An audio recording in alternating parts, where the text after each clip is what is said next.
Hey, it's Conrad Thompson here to tell you a little bit about adfreeshows.com. People often ask me, what exactly is Ad-Free Shows all about? Well, I'm glad you asked. Not only do you get early ad-free access to all of my podcasts starting at just $9, but you also get many of your other favorite wrestling podcasts like Click This with Kevin Nash, Gentleman Villain with William Regal, Oh You Didn't Know with Brian James, and others for, yes, still just $9 a month. That's 14 podcasts in total every single week, early with no ads. That's like 20 cents an episode. And yes, you can listen to them all directly through Apple Podcasts or through your regular podcast apps. How easy is that? Want some more cheese on that Whopper? AdFreeShows.com has literally tens of thousands of hours worth of bonus content, including fantastically popular series like Eric Fires Back, Title Chase, and Strictly Business. And I don't know why this is a thing, but there's even more than 40 Ask Conrad episodes waiting for you at AdFreeShows.com. We've got monthly Zoom chats with all the podcast hosts, live watch-alongs with wrestling legends, and more. Come on now. See for yourself what thousands of other wrestling fans have already discovered. That's adfreeshows.com is the best value in wrestling today. Check it out right now, adfreeshows.com. You'll be glad you did.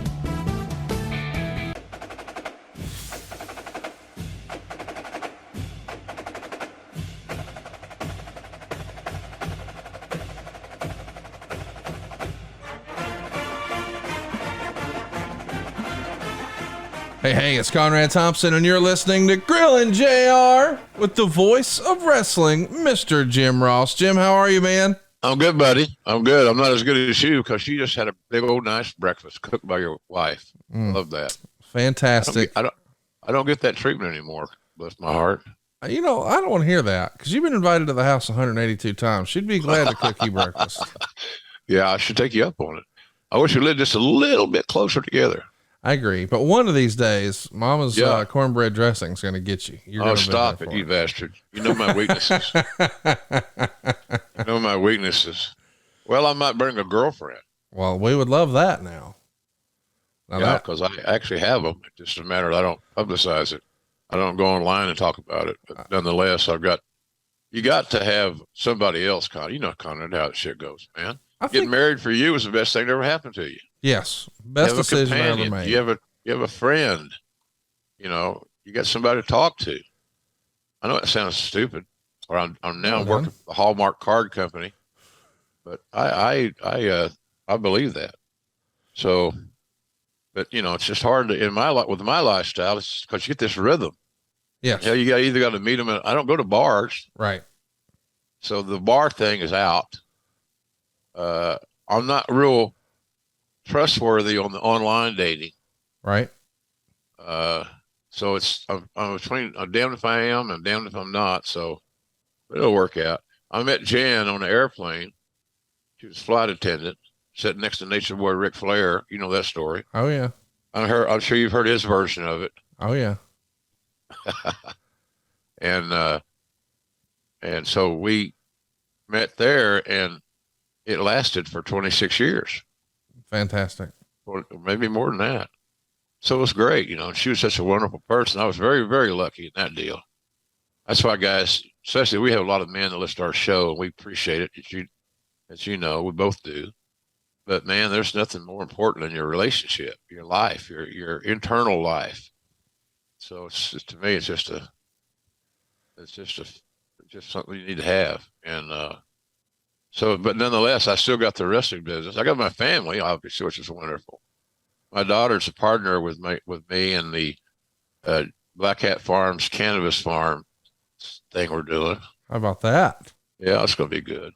And I think poured a lot of money in it and investing it in the right way and doing it the right way. We've got a guy I gave 30% of the business to work there and be, he's salvaged a lot of failed or failing grow houses, grow things.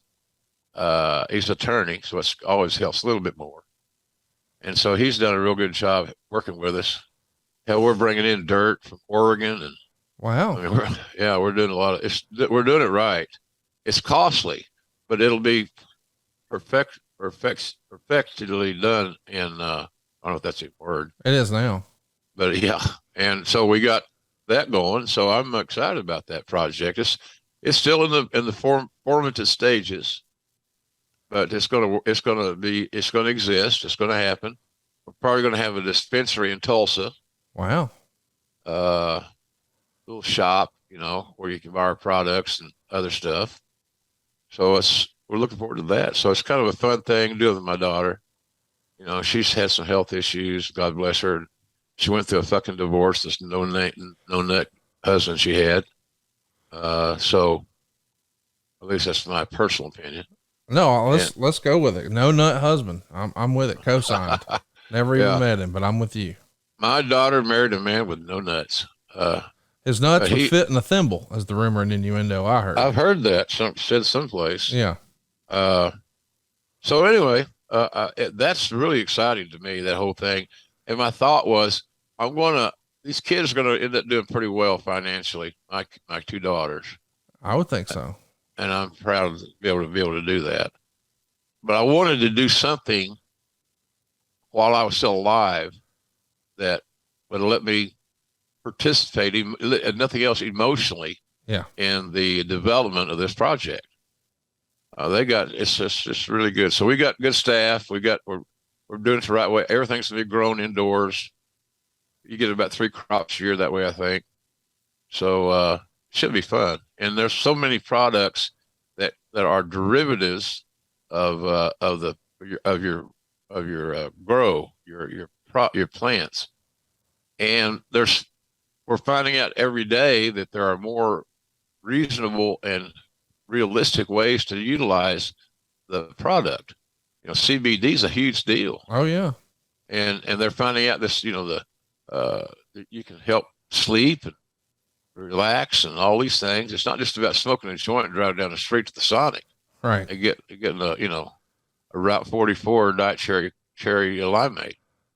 So I'm really excited about it, and she's excited, and she needed a break. She needed some success. She needed a win, and so I think Daddy has helped her provide a way for it to get a win. And so anyway, I can talk about her little project. I love her. She's my youngest daughter. Oldest daughter is the LPN, what do you call them? She can write scripts and give shots and all those things, which I never dreamed would ever happen. And so she's doing real well. But at the end of the day, they're all going to do fine. But I wanted to be able to help Amanda while I was still here. I guess I'm being, enthusiastic or optimistic that I'll still be here when that happens. But that's my goal, man. Of course you're going to be there. Come on now. Help those kids, brother. Got to help those children. Well, so anyway, there's that. And I talked too long about that. People don't tune into this show to hear. Yes, they do. They tune in to hear about you, baby. Come on now. So, I appreciate it. And that's one of the neat things about this audience, the ad-free network. I don't want to make this a commercial, but it's almost like you get another family. Yes.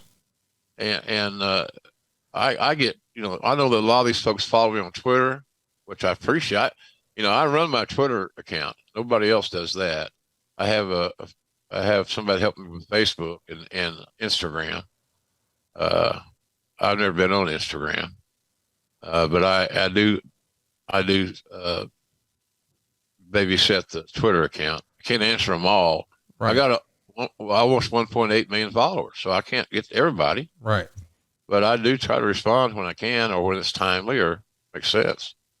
But you get that family from the ad-free network. And the thing I think is that I know that there are people out there that care about me. Yes.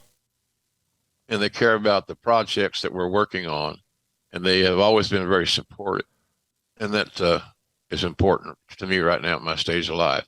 It's just hard people don't understand how insecure one can get. And I read about Flair's lost his confidence and all these things. We all do. And it's horrible. It's horrible.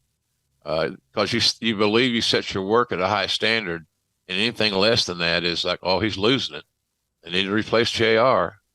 I'm not ready to be replaced. And I still love what I do. So anyhow, it's the ad-free network and all the fans and like our big Top Guy weekend coming to Chicago. Yeah. Golly, man. I mean, that's fun as hell. Yeah. It's fun as hell.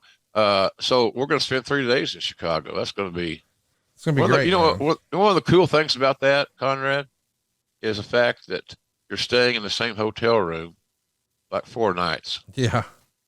That's pretty good. It is pretty good. It's people say, well, how big a deal is that? It's a big deal. Yeah. Especially if you got a hotel that has breakfast.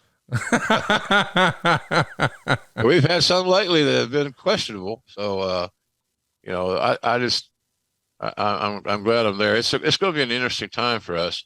I don't know that as a booker that Tony Khan has had a bigger these next few weeks, the last week and the next few weeks leading through the pay-per-view.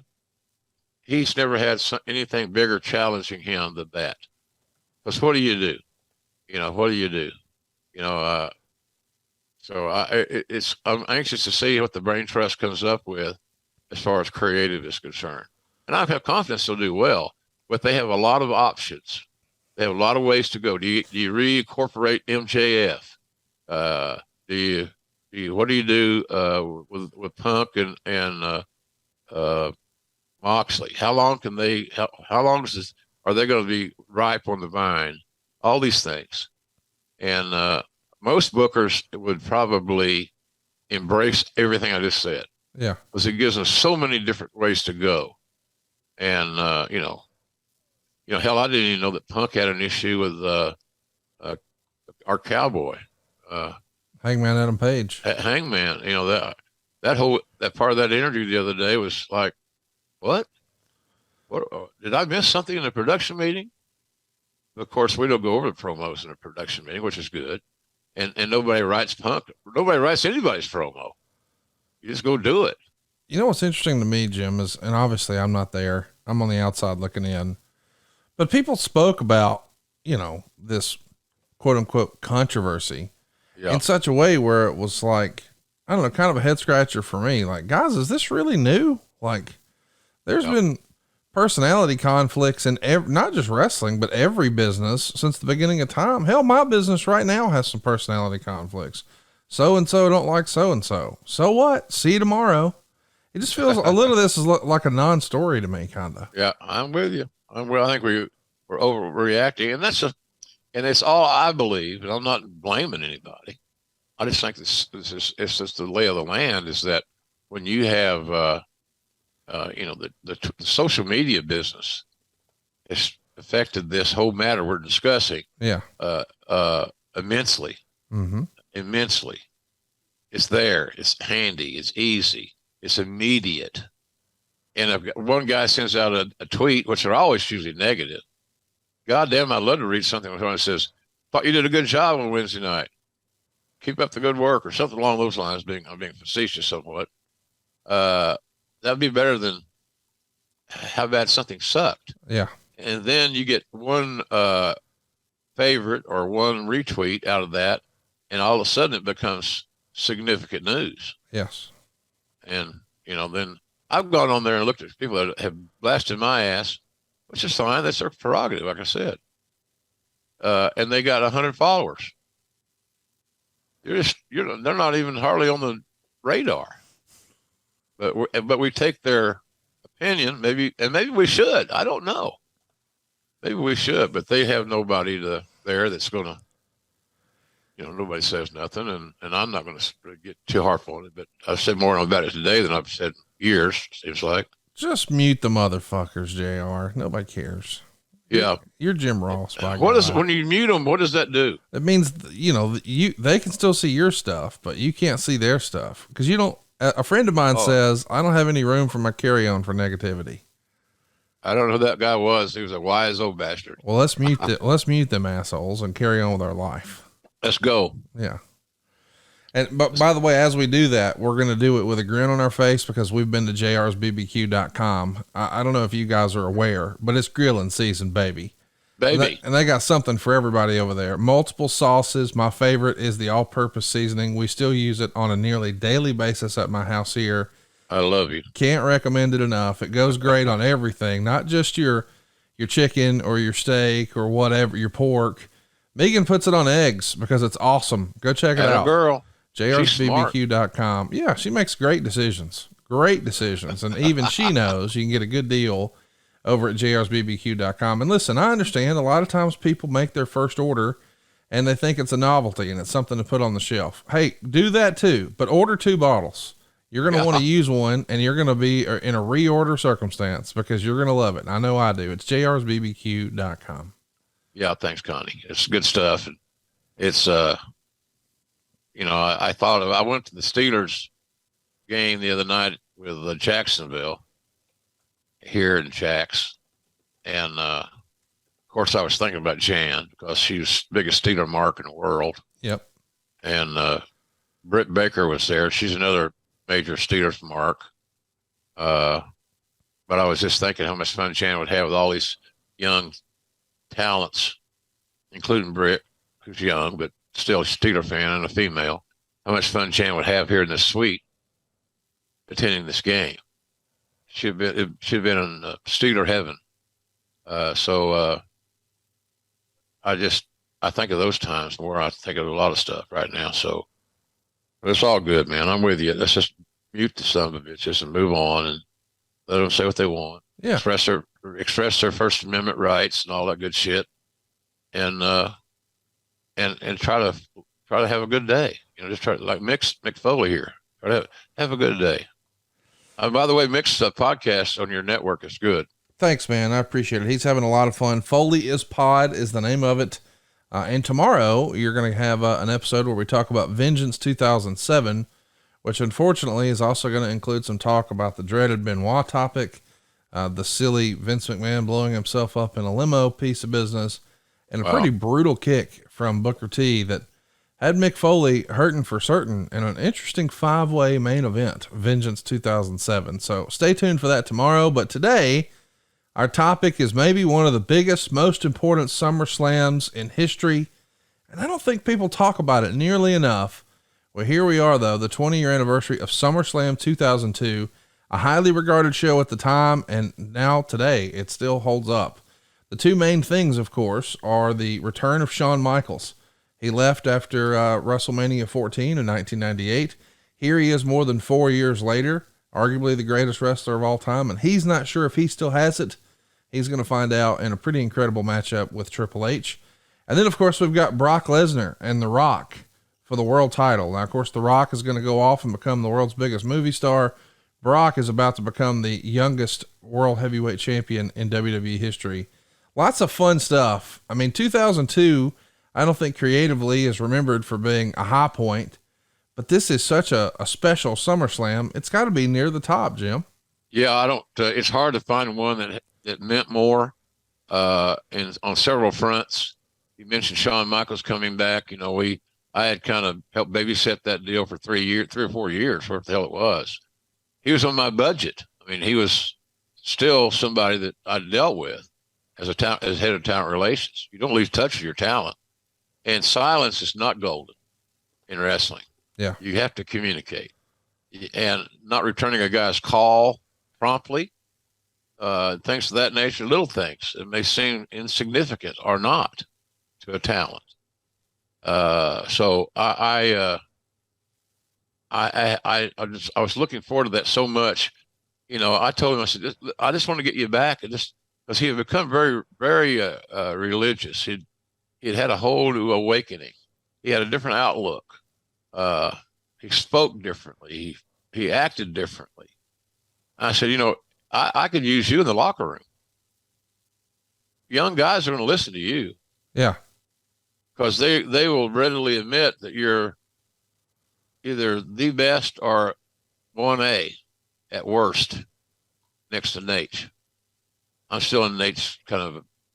Now, I love Shawn's work, don't get me wrong, but I call so many Flair matches in the Territory days, the NWA days, and the Crockett days, and all this other stuff that there's a kinship there. Yeah. So in any event, this show had a lot of significance, and it's hard to find another SummerSlam that had more significance. There were other great SummerSlams. For sure. But, Lesnar getting his first trip to the top of the mountain and being so young, can never do that again. No. Think that can't happen again. So, and that was a good decision. We made the right decision by waiting and not going. We could have gone with Brock. We knew where he was going to end up being as the champion, but we didn't know exactly when that was the best time to pull the trigger. And so I think we pulled it the right way. And we sure as fuck pulled it against the right guy. Yeah. For The Rock to pass the torch to Brock Lesnar was very significant. So it would be hard to find a better, more viable SummerSlam, Connie, than the one that we're going to talk about here today, because it wasn't like 2 match deep either. We had several matches. It's an unbelievable show, and even the build-up is unbelievable. Let's just talk about some of the high points heading into this show. John Cena debuts on TV just a few days after King of the Ring, and he's here to challenge Kurt Angle. Undertaker and Jeff Hardy had their super memorable ladder match to main event the July 1st Raw. I still remember where I was when that happened and your famous call. And then we see Edge and Hulk Hogan win the tag titles from Billy and Chuck on a special 4th of July edition of SmackDown. And of course, that's Hogan's last piece of hardware in WWE history. Famously, Kevin Nash is going to tear his quad on his first match back on Raw on July 8th, and the NWO angle is disbanded. Of course, that sucks for Nash, but it's probably a blessing in disguise. This NWO in the WWE thing really wasn't doing gangbuster business. Eric Bischoff comes back to become the on-screen general manager on the July 15th Raw. Guys, this is all the same freaking month here. It's unbelievable what's happening here. And Stephanie McMahon decides to become an on-screen general manager for SmackDown. And it feels like that would be a natural opportunity for Vince to maybe take a break from TV. Do you think Vince thought he was overexposed at this point? I think he did. Yeah. And he was also, he realized that the day-to-day responsibilities of being the chairman of the board of a publicly traded company is amazingly time-consuming. And it also put Stephanie I thought it was a perfect booking for her. Stephanie next to Vince was the best heel we had. Yeah. At times, no doubt. So, I think Vince probably just needed a break in that regard to take care of other items of business that he was involved in. He still came to every TV. He still was writing television and all those things. He just wasn't on screen. And I think, like I said, all for the best reasons. We also have the Un-Americans come around. This is Christian and Lance Storm. They ultimately beat Hulk Hogan and Edge to become the tag champs. Rob Van Dam is going to beat Brock Lesnar by DQ, so Van Dam will keep the IC title. And afterwards, we see Lesnar and Kurt Angle have their first on-screen interaction backstage in a stare-down type scenario. Eventually, Triple H would join Raw in a segment with Bischoff and Stephanie after Shawn convinced him to be with him on the same show. And it seems like Triple H is going to sign with Stephanie on SmackDown, but here he is on Raw. We also see Rock and Angle for the Undisputed Championship with Undertaker. It's a great triple threat match. There's just tons of moving parts here, and it is a crazy summer for the WWE. But one of the big changes, if you've been a longtime fan, I guess the belt hadn't been around that long, the European title, no more. It was unified with the IC title when Rob Van Dam beat Jeff Hardy in a ladder match. And I guess on some level, how many quote unquote mid-card titles do you need, right, JR? Yeah, no kidding. We're facing that right now in AEW with the 6-man titles. I just believe that you have to be very careful on how many titles are represented on your television, because dilution is a very prevalent thing. Yeah. You can get overexposed very easily. I don't know. I don't want to belittle anybody or their opportunities to earn a championship and earn more money and earn a bigger place on the roster and all those things. I don't. I just think that we have to be all promotions have to be very careful in how many titles they have. I just think the more you have, the less most of them mean. No doubt about that. We get the soon to be named 3-minute warning, Rosie and Jamal debuting to beat up D'Lo Brown and Sean Stasiak while they were in the middle of a match. Um, let's talk about Stasiak in the WWE. I've always been fascinated by him because he had a good physique. So you would think, okay, Vince will like that. Yeah. He was certainly a legacy performer. I mean, his dad is to this day a major WWE legend and just wrestling history, going back even that really predates Vince, but his father. And it never really clicked, or so it didn't feel like to me. Why do you think Stasiak didn't have more success in the company? Personality, lack thereof. Okay. He had the inability, or seemingly, to connect with the audience. Everything you said about him is true. Smart kid. You know, I think he's a chiropractor now. That's right. That's right. Down in Dallas area. So pardon me. But connecting with the audience was something he never could conquer. And that's what, that's what I think was his biggest issue. He just couldn't connect, and so it never worked. But other than that, if he could have found his personality, and a personality that was more natural and one that would connect to the audience, I think that he would have done a whole hell of a lot better. But in any event, he had everything going, but that one magic thing, charisma, and you can't manufacture it. You can do 100 vignettes, and if they're not good, people aren't relating to them, they're meaningless. Well, The Rock sees some value in Eddie Guerrero. He doesn't think Eddie's meaningless. He does beat him in 8.5 minutes with the people's elbow. And Meltzer would say, coolest spot was Guerrero doing an inside cradle off the Rock bottom. Personally, I felt Rock making Guerrero look like an equal the whole match, even in beating him, did more to elevate Guerrero than anything that happened in the brief Austin program. Lesnar came out and grabbed the belt and then threw it on the ground. I think this is the only time we ever saw The Rock and Eddie Guerrero in a singles match. And man, it was a fun match, but can you imagine if they had more time together, what a program with those two would have been like? Yeah. And you're right. And they liked each other. You know, they had that similar background. They're both, multiple generation talents. You know, Rock's grandpa, we've told this story a million times. The grandpa, the Rocky Johnson, the dad. So the Guerreros had the same basic lineage, multiple members of their family earning a living as stars in the pro wrestling business. So I think that Eddie and Dwayne bonded over that. And I think it helped them be comfortable with the match. Eddie, Rock was not the kind of guy that's going to call the whole match. They're going to get together, set things up, but Eddie was going to have a viable part of that game plan and how the match is going to go down. So I thought they had great chemistry, as you do. And when you stop and think about it, you think, well, maybe how the hell could they not have? They're both in the same background. Right. They both grew up in the pro wrestling business. So why not? And both are so athletic, but I think Dwayne was very cooperative, very giving in that match, as he should be. And it put a shine on Rock. There's the old saying, it was been around forever. Some guys go over and some guys get over.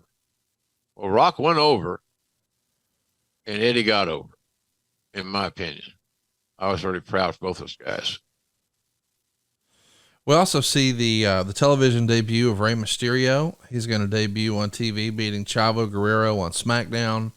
How long had you been itching to make Rey Mysterio a part of this roster? It feels like somebody you would have seen huge money in right away. Well, the story goes, I met with Rey in LA at a WWE event. I don't know if it's probably Raw or SmackDown or something. And, he had like I'm guessing here, so bear with me, something like 4 months left on his contract, maybe 6. And I wasn't going to offer him the same downside guaranteed number that he was getting at WCW. It didn't fit budgetarily. It was too much. Now, could he make more? Absolutely.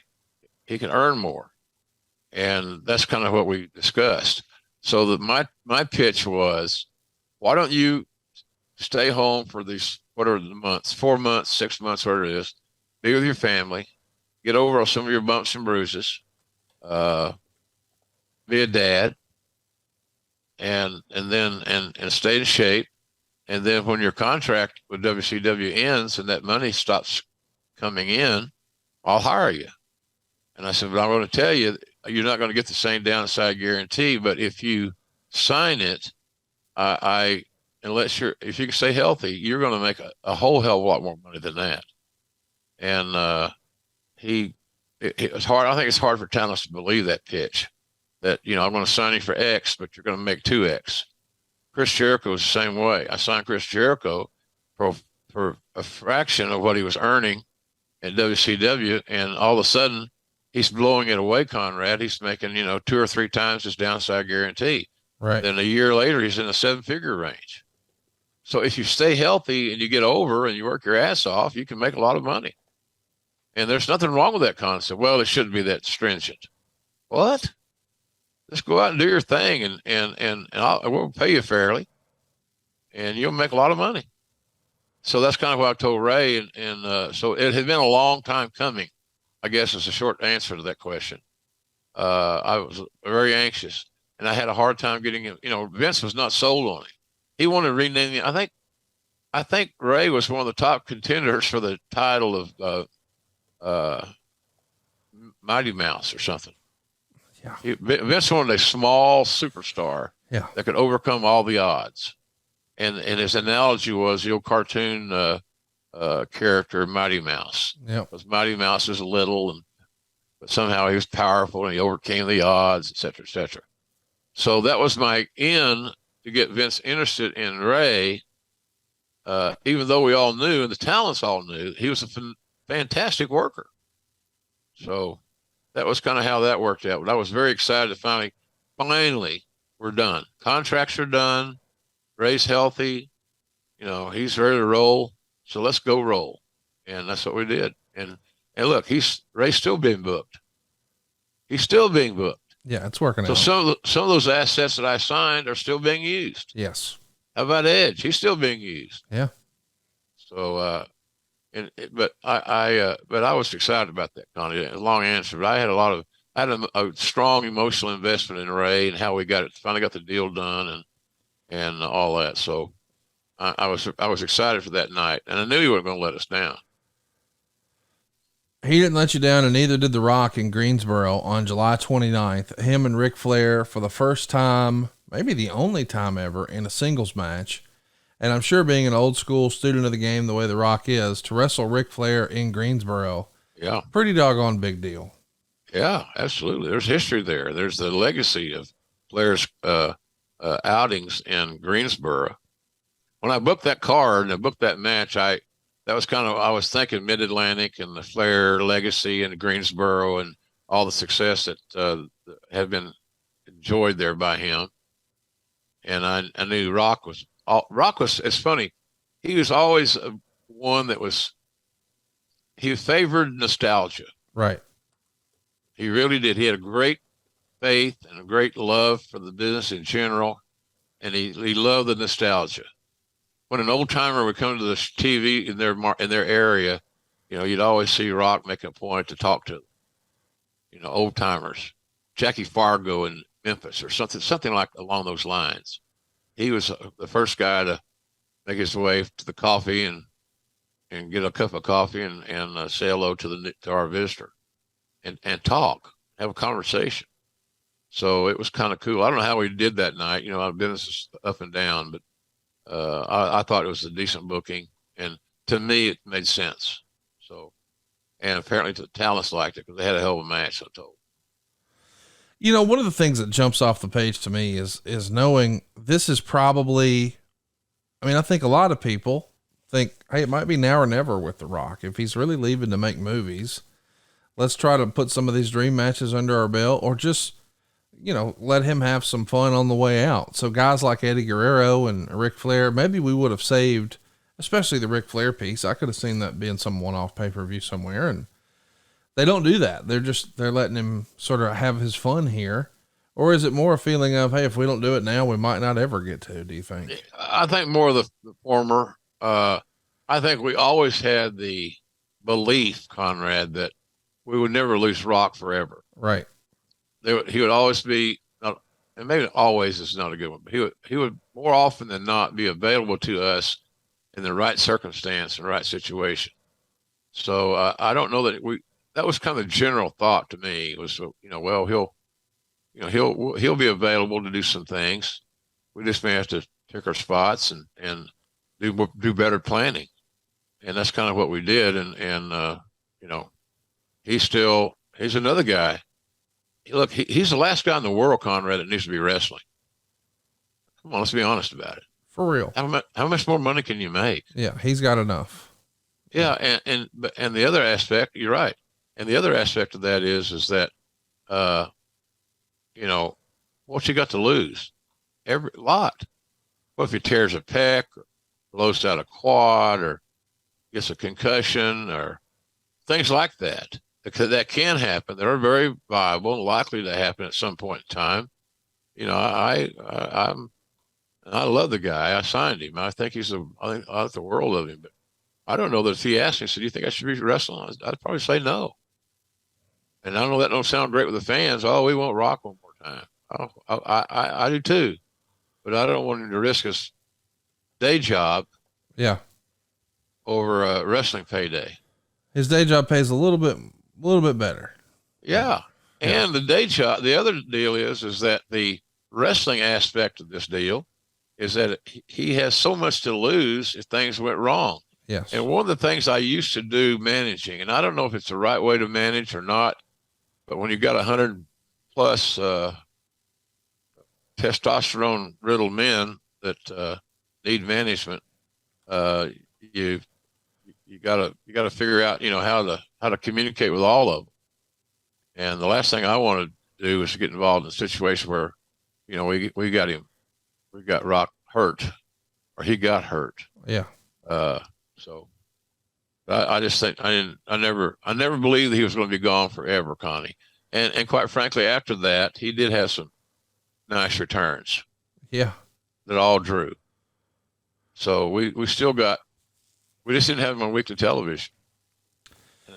And so, but I never thought we were going to lose him forever. His love for the product and his love for the brand is insurmountable. He'll always be a part of it. He's part of it now. His daughter's down in NXT. Have you seen her work? I have not, but I haven't either. I have heard the rumors that he's hoping, or they're hoping, that he'll be able to do some WrestleMania stuff. So I somehow don't think we're done seeing The Rock around. I can see, now here's the thing. I can see Rock having a mixed tag with his daughter at WrestleMania. I can see that. And now there's there'll be naysayers that'll knock that idea. Yes. Which is fine. That's just expected. But that's that's a safe, it's a way to get him on TV. It's a way to get his name and her name and image in the promotion. There's Rock right there calling to see why you're spreading rumor and innuendo here. It's my oncologist. Uh-oh. He got one of those, sorry, I can't talk right now, messages. Hey, look at there. Prioritizing our listeners. Damn right I am. Maybe that one you should have taken. It'd be all right. It's just, they're just confirming an appointment. I got to keep that health going, buddy. How is that going? Everybody who follows you on Twitter and Instagram has seen the slow but steady healing process. Are we looking better? We feeling better? We happy? Tell us what's going on. Well, I've got new medicine, new salve or balm. And it's a new treatment, and I've got some new pills from my oncologist that are helping. So my wound is healing. It's still tender as shit, but it's healing. It's getting better. So I'm happy with that. I'm happy with the outcome. It's just I got to keep it clean and keep it wrapped, and and all that stuff. But I'm sleeping better. I'm being able to sleep all night now, which is the first in a long time without becoming in a medical, a self-induced coma. So I'm doing pretty good. So I'm feeling good, Connie. Thank you for asking. And it's just a matter of time and getting it healed up. And it's just going to take a little bit more time. He told me the other day it may take a year, which would be November, December area. So if that's the deal, I'll take it. Just get me healed. Let's get this. I'm tired of the pain. I'm tired of it, living with it every day.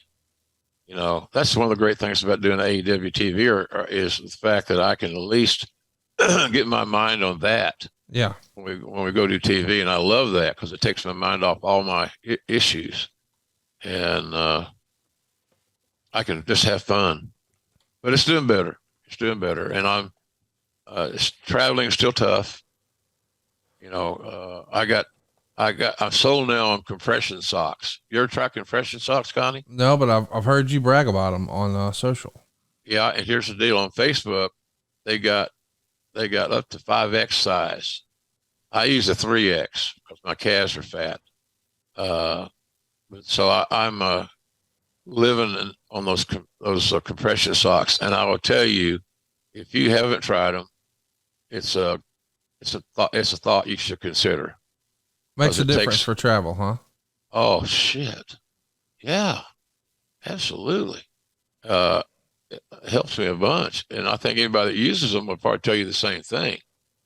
It's not it's not a fashion statement, but it certainly is. It's helpful, and it's helped me a lot. So, as your friend and someone that loves you at your size and my size, get some compression socks. Yeah, and you can order them online because it's hard to find them in a CVS or something that actually are the XLs. I got you. You're going to need you're going to need an XL or 3X or whatever the hell you need but a big boy one. I got you.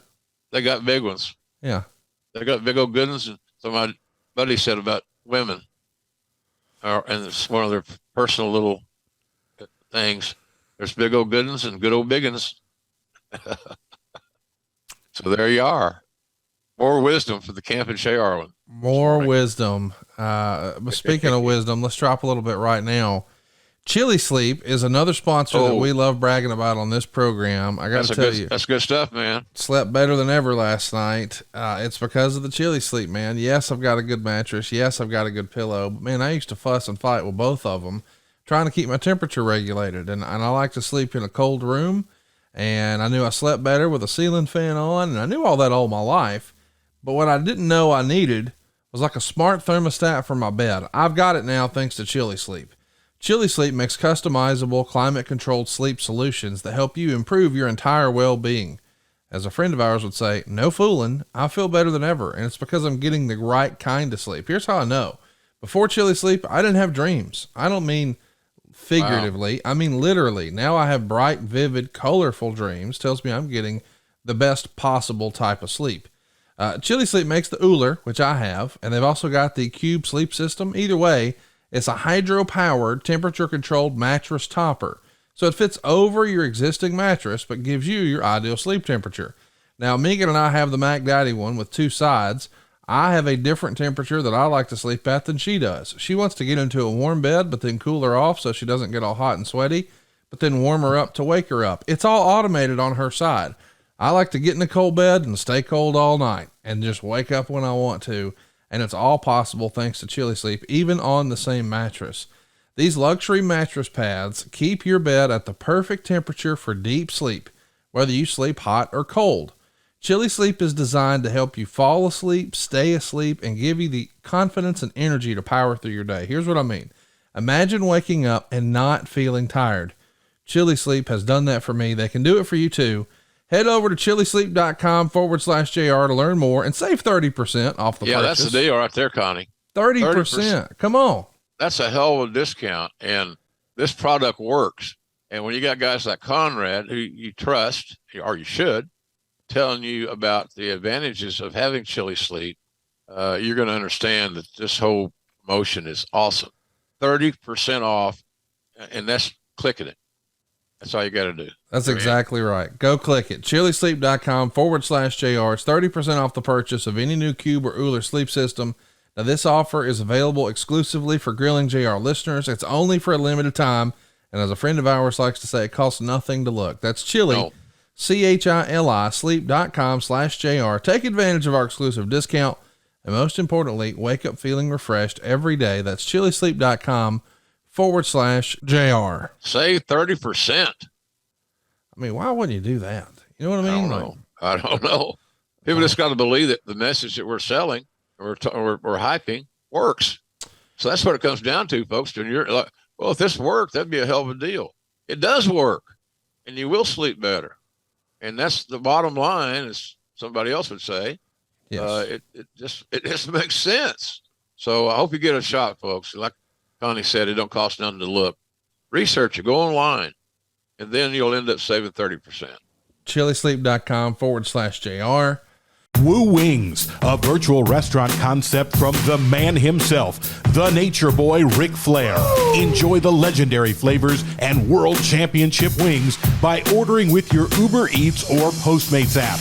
Woo Wings is now open in Nashville, San Antonio, Jacksonville, Florida, as well as Huntsville and Tuscaloosa in Alabama, with many more locations coming soon. Try the only chicken wings worthy of carrying the name of the 16-time world heavyweight champion.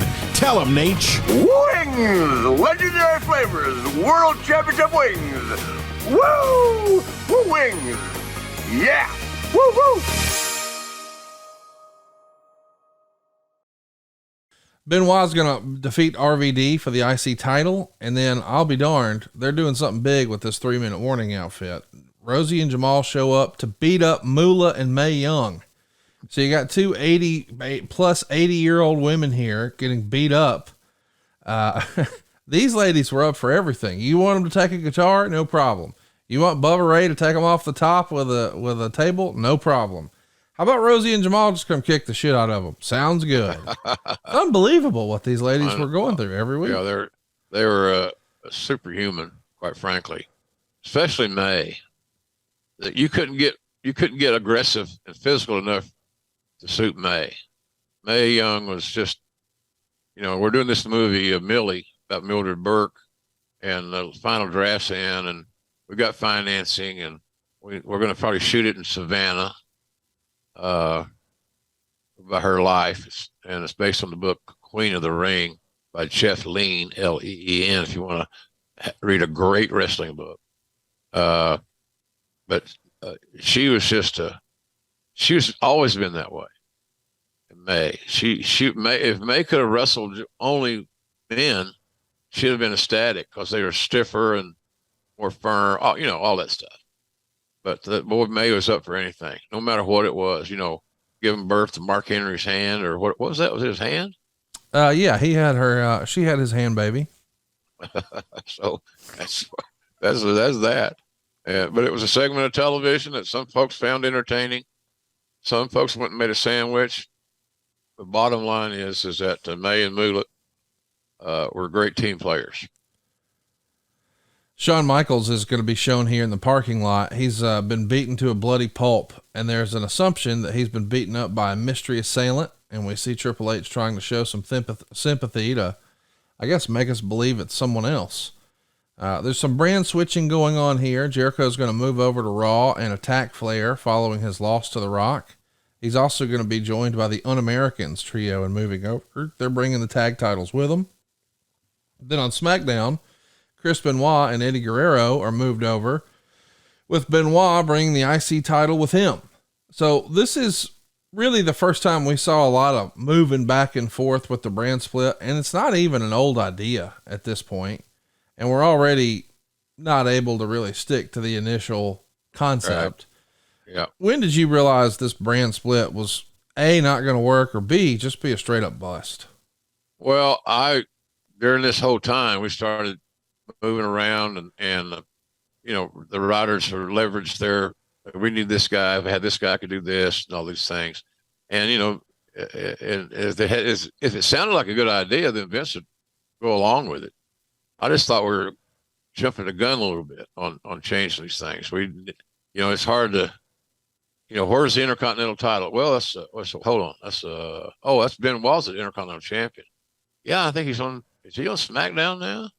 So there's confusion in the marketplace. Right. And the last thing you want as a marketer is to create inadvertently, as it were, confusion. Yes. So I was getting unsettled with the concept right now, and you just hope that we don't go overboard to this damn thing and confuse the audience. So that's kind of what I was in that deal. I was glad to see Jericho come to Raw because I was doing Raw at that time. But it started feeling a little bit unsettled about too much movement, and I was hopeful that it would pan out to something good, obviously, but unfortunately that was not the case. The next Raw is the big reveal of Triple H as the mystery attacker of Shawn. That essentially confirms their match of SummerSlam. Meltzer would say this: the whole show was built around Triple H playing badass on all the heels, leading to the revelation it was he who destroyed Michaels at the end of the show. It was a scenario I've seen in similar form dozens of times in wrestling, where the young heel insults the old legend, leading him to come out of retirement, not for a wrestling match, but for a fight one last time. Like with last week, Triple H said all the right words, and it was a scenario that probably looked great on paper. But Michaels, after all these years saying he was coming back, got remarkably little reaction. The live crowd seemed bored by the lengthy interview, probably because almost all of them had figured out Triple H was the guy who did it long before it was revealed. The show ended with Triple H doing an interview and Michaels tuning in by satellite with a tremendous makeup job, making him look like Don Frye's last opponent. The two had a love fest, like they were best friends. They showed supposed surveillance camera footage showing Triple H as the assailant. Michaels vowed to come back at SummerSlam. Triple H said it was a joke. Michaels thought he could compete with him, said he'd hurt him badly, and he'd make it so he couldn't hold his baby, couldn't satisfy his wife, etc. Oh, God. All that stuff would have been tremendous if anyone took anything serious. But when you're taught you're stupid to care and expect to swerve, well, even wrestling fans don't want to be stupid, and they didn't care. Even though I thought it went a little long, it was well done. So it is, I mean, they try to pull out all the stops for Shawn's return, but I do remember it feeling a little anticlimactic that when Shawn reveals he's coming back, it's done by satellite. It's not done in person. That does feel... That's a problem. Yeah. Should have been done in the ring, surrounded by fans, and you'd have got a better reaction for everything. I don't know why we didn't do that. Well, we did that. I don't know why we had to do it by satellite. Well, we have to keep them apart. That's the whole deal. Well, they can't touch until SummerSlam. Because why? Well, that's how we've always done it. And I totally disagree. I was trying to make a little switch there. Should have been done in the ring. And it would have been immensely more successful. It's a shame that it happened that way because, boy, people love Shawn Michaels, and Hunter has done an amazing job. You know, let's remind everybody, this is the year where he came back and won the Royal Rumble at the beginning of the year. And now here by summer, after being cheered like crazy in January, he's back to being a heel. And that's probably where he's most comfortable. Wouldn't you agree? Absolutely, without a doubt. He loved being a heel. Yeah. And he was really good at it. Talents usually love to do things that they perceive they're really good at. And I don't blame them. I think that Hunter became a better heel. He was a great heel, really a great heel. And but I also believe that Shawn is that amazing baby face. Here's the thing. No matter how we dissect the build, we all kind of knew or felt that the Shawn Hunter match is going to be spectacular. And they delivered in a major way. No doubt about that. It was a fantastic match, and we're going to talk about it. We're also going to talk about Rosie and Jamal beating up the ring announcer Lillian Garcia. I mean, nobody's safe from these boys. Do you think the use of a ring announcer, it feels like something you would have been down on? It feels old school to, like, nobody ever touched Gordon Soley, right? All right. Did you err on the side of, it's entertainment? Or is it one of those things where, as a broadcaster, you thought, boy, you're killing our credibility. We should be here to call the action, not be a part of it. Where did you land on that? Well, I never liked being a part of it, personally, because I thought I was not suited skill set wise to be, I got beat up by a lot of guys. I had a lot of in-ring, skits, scenes, whatever you want to call them. Yeah. With a lot of guys, and luckily for me, they're all top guys. So that helped my image. I'm getting beat up by Taker or Kurt, kissing Vince's ass. Bischoff hit me with a cinder block. Arn Anderson made my blade, and I got color. I can't remember all the guys. There's tons of them, seems like. Austin, probably the most infamous one, where he deviated from the blade and used a scaffold, which I wasn't even aware of, and he cut me like a hog. So I had that experience, and I didn't like them. I just thought it was taking time away from somebody else that could get over and then run with it. Because once you beat me up and you got the juice on JR, we're done. Yeah. Now what? We're done because we're through. So I erred on the side of leave the angles to the talents that can draw money for you, as opposed to not. And so personally, I had some interesting times with it.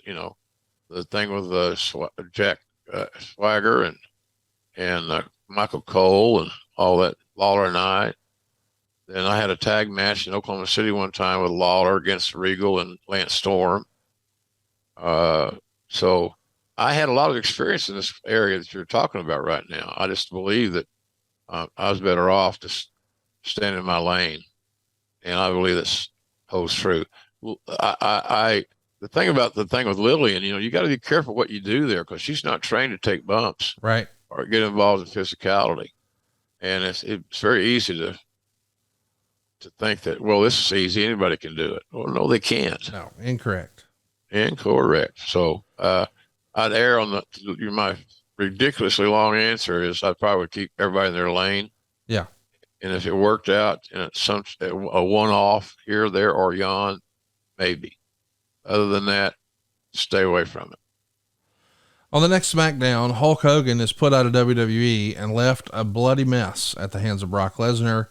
So Hogan's big comeback lasted just under 6 months here. Of course, we remember he came back in February for the whole No Way Out pay-per-view, made some real magic here with The Rock the next month at WrestleMania. But now he's out. Is this one of those deals where he got his Mania payoff and wasn't happy? Is this cash and creative like everything else? I don't know. Yeah, probably. I think he just saw the handwriting on the wall. You're not going to be the top guy.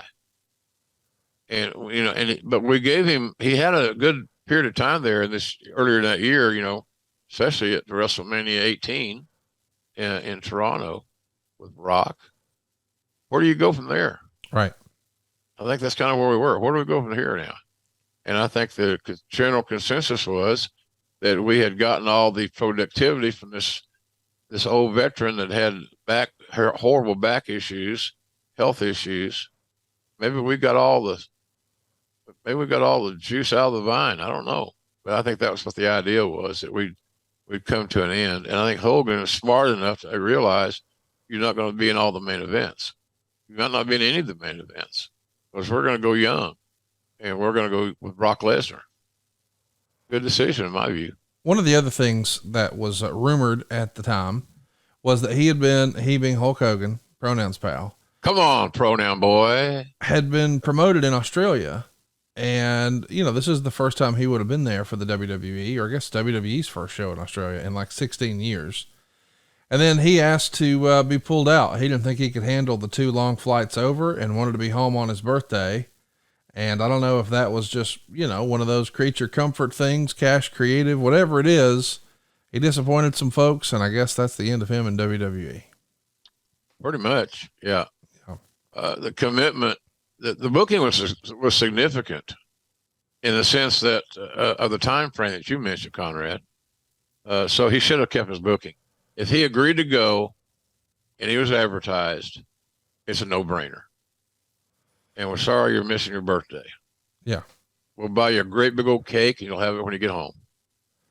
Or over there, and you guys, it would have happened over there. Oh, of course. Of course, it was a big success. They're going to wind up running Melbourne's Colonial Stadium on August 10th. And now WWE has ran there almost every year until COVID. So it was a big show. When they come back, they've got a show at the Key Arena in Seattle, and it's a super hot crowd with a white hot 8-man with the Un-Americans and Triple H over The Rock, Booker T, Goldust, and Undertaker, which sounds sort of like a fever dream, but man, the crowd was with it in a major way.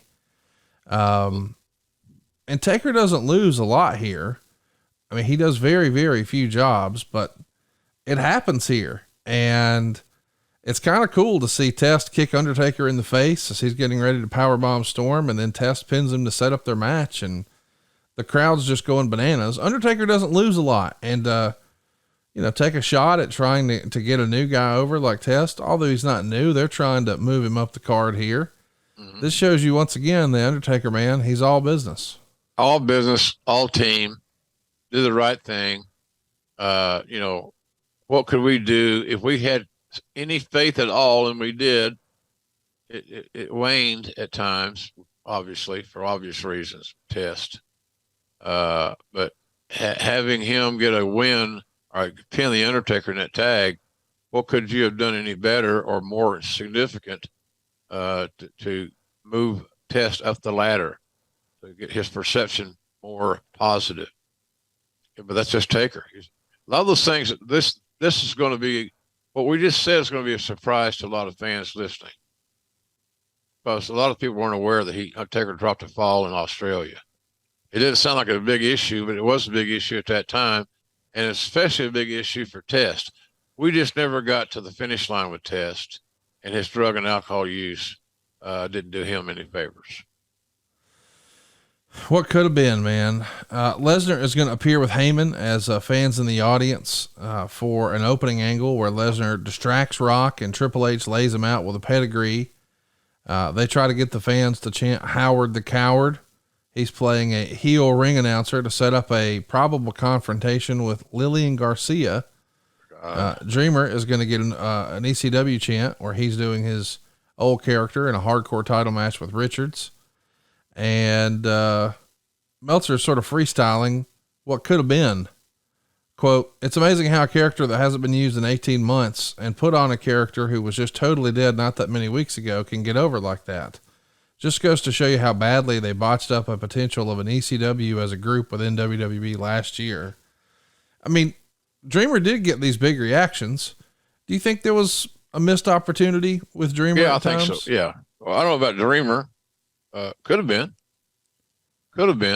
I think in general, the ECW intermingling was left behind on that. I think that we could have done more with the ECW brand, with some angles and with some stories being told, and getting some personal things out there than we did. So I thought we left money on the table with the ECW. I thought we could have done more. It's just, it was not a good political fit for whatever fucking reason. I never understood all that shit. But that's the way it was, political. And I thought we could have done more with the ECW stuff. I was a fan of ECW to probably moderately. But I thought we could have done more. And we didn't. And I think the reasons were not about business. They were personal, in my view. Well, I would argue that all the time with Bruce myself. It felt like there was a missed opportunity with a lot of those guys. And it seems like some of the stuff is inevitable. Just like brothers turning on each other. Matt Hardy's going to turn on Jeff again, costing him a match with Van Dam. Then Matt never liked to that, SmackDown. Brother. I'm sorry, Conrad. I never liked that Hardy thing. Me neither. Keep them together. They should be pulling for each other. Don't overthink this. You know, they're blood brothers, and you know they're over. And you know, we knew that the star of the group seemed to be at the time Jeff. Hence the match that you alluded to earlier that he had with Taker. Or I said, climb the ladder and make yourself famous, or something along those lines. You got it. Yeah. And that was a fun match to call. But what it did, it showed that Jeff could stay in step with a top guy. And a one-on-one match on the live television with one guy, meaning Taker, answered a lot of questions. Is Jeff too big, too small? Can he do this? Can he do that? Whatever the case. But I thought that it just, to me, it's just another reason not to bust up the Hardys. You can separate them and let them go on their single careers and try to become single champions and live their dreams as an individual. We can tell that story. Yeah. But they don't need to just fight each other and become enemies. I don't see that. So that's just me. To me, it's just not as, it's hard to believe. It's hard to believe to me. Well, let's talk about something else that's hard to believe. The WWE had to let 15 front office employees go. This makes the Observer on August 26th. Quote, this was part of an attempt to slash $20 million in total expenses from the budget due to the revenue shortfall. One thing about WWE is that when it becomes apparent revenues are going down, they make the business call to maintain profitability rather than so many companies that seemingly let these problems get way out of control until it's too late. The developmental cuts a few weeks back were a small part of the slashing of expenses. How involved are you in these conversations? Because clearly this is not a fun part of your job, but if you're having to let folks go, it's the necessary evil to hit the number, right? Well, Vince would always bounce things by me. And what do you think? We got to do this for, you know, we got to cut the overhead, so forth, which made sense. If the revenues that are coming in don't justify the maintaining the budget, you got to do something. Same as you do the same thing. It's just math. So if you're creating a negative situation where the bottom line is all red, not cool. We would talk about talents, and you know, we need to figure out who we're going to keep down in developmental, and I want you to tell me who we need to keep or who we need to let go. So we would converse about it, but he was, and he was objective. You know, I had no issues with that whatsoever. It's just unfortunate you got to make those decisions that somebody's got to go. And it's never fun. The worst thing of this whole job that I had was letting people go. You're taking their dreams from them. At least that's their perception. And a lot of them have no plan B. Right. And they'll tell you, this is all I've ever wanted to do. So, but we would converse about it and try to figure it out. We kept our salaries down there though. Very, there's only a few guys that made big money as rookies or developmental talents. You know, Lesnar was one of them. Rock was one of them. I thought those were good calls. Yeah. So he says, patting himself on the back. But we kept the budgets there pretty realistic. And we had 90-day outs. So we could say goodbye to anybody contractually and legally with 90-day notice, meaning they're going to get paid for the next 90 days. We're not going to use them. You're going to be off, and you can be thinking about your next journey. So that helped us a little bit. So nobody ever had even though you'd sign somebody to a 3-year deal or a 5-year deal or whatever, you still had 90-day outs. And the money's, there's only a couple of guys that had guaranteed deals. And because you couldn't give somebody a guaranteed deal if you didn't know how they were going to pan out. Right. Or you didn't see something special in them. Like, it didn't take a genius to figure out that Lesnar and Rock, for example, were going to be big stars. But they weren't alone in those developmental groups. We had several guys that became like Hall of Fame level talents. So it was a collective effort though on the budget. He would run things by me just to say, looks like we're going to let so and so go, a business side. And, I'd if I had a comment to make or something, I would mention it. Oh, I thought the guy did a good job, or I think it's past due, or whatever. But I would give him some feedback. But he had his own, they knew what they wanted, what they needed to do. It's all about numbers. I don't think it's more about personalities as it was numbers. And then sometimes people get caught up in the numbers game, and then there's fatalities, and those are always uncomfortable.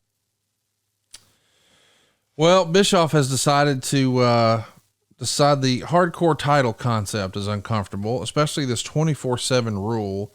So he gets rid of it. And Meltzer would say, and only a year too late.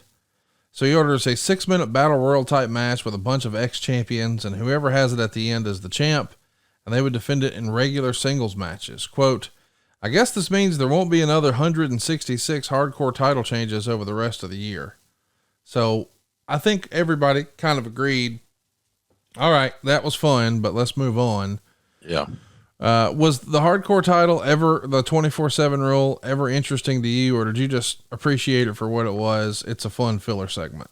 It's comedy, and it's not to be taken seriously. Yeah. That's how I looked at it.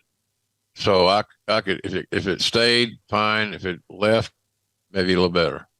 I wasn't a big fan of it. It just seemed to be unrealistic, and it's hard to sell. It's hard to make it serious. Even though it was what it was, it's hard to make it serious. It got a lot of guys to TV time. Yeah. It got some guys some TV pay. So that I liked. But the concept itself in general, I thought was somewhat weak. It's interesting. We're getting rid of the European title. We're resetting the hardcore title, but something that we're not changing is the way the ladies are presented. We're going to see Trish and Stacy Keibler do a mud bra and panties match. Yeah. So it's a bra and panties match in the mud. Meltzer would say this was far less sexy than it sounds. Stratus was thrown off the stage into the mud, and they got so drenched that neither looked attractive. Charles Robinson got thrown in the mud and ended up looking like Fit Finlay. Even Finkel took a spill in the mud for the comedy pleasure of him ring-announcing the rest of the show drenched in mud. Boy, I know you wrote about it a lot in your book, but Finkel had it pretty rough with Mr. McMahon at times too, didn't he? Yeah. Yeah. Howard was the butt of a lot of jokes, unfortunately. And he loved every minute of it. He may not have loved it down to his core. Right. But he loved being a part of the show. You could throw Howard in the mud every week. It would have been okay. But yeah, it was Howard, like I said, Howard was the butt of a lot of jokes. Sometimes it became uncomfortable. But yeah, I don't know. I saw that mud thing the other day on the line. Somebody sent it to me, and I hadn't forgotten about it, but I watched it again, and it was just sex and a little TNA. How do you take it seriously? Just comedy, and it's entertainment. That's what I like to say. It's the sports entertainment facet of the TV show, and we had a lot of comedy on our show. And a lot of that was treated, and I say this in a bad way. Brian Gewirtz, that was his style, and Brian has got a great book out right now. I don't know if you've got a copy of it yet, Conrad. Oh, it's fantastic. Yeah. So he's a real smart guy, and I like working with him.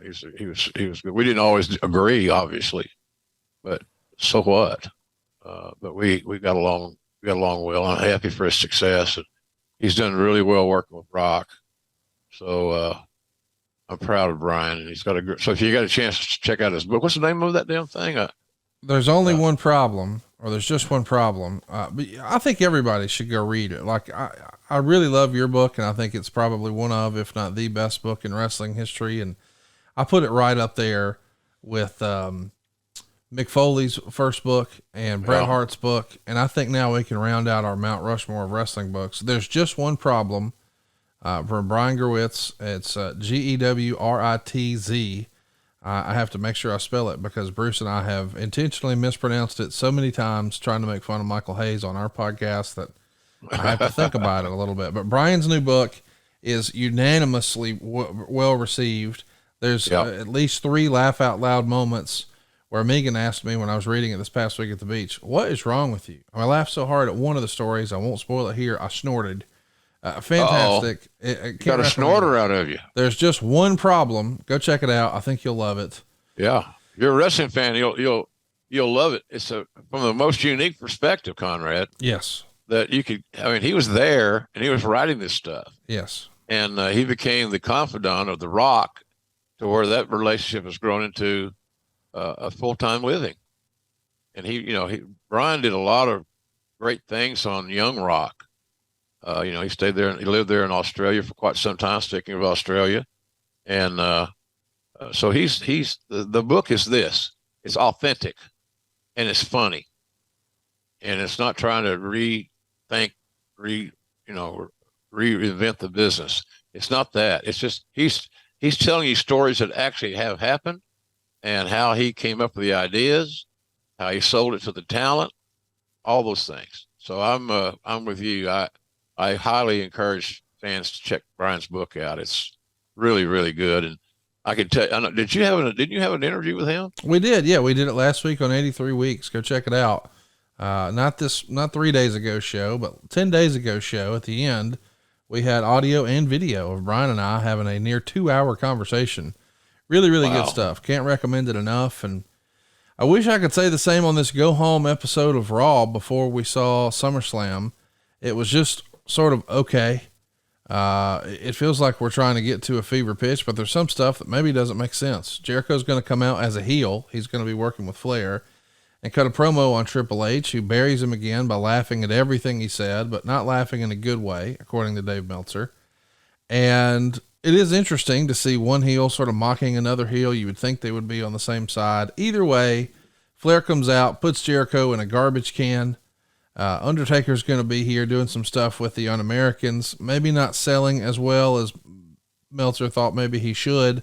Either way, we get to the main event. It's a no DQ main event with two of the biggest stars of all time, The Rock and Triple H, and it ends without a finish. So it feels a little nitro in that regard, but we're trying to sell some tickets, baby. Lesnar's going to come out with Paul Heyman.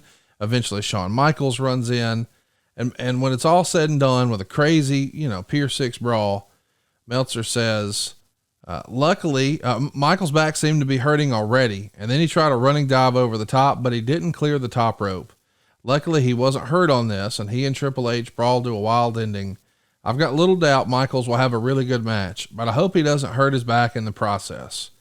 And now we look back and we say, well, that was silly. He had a fucking great career after this.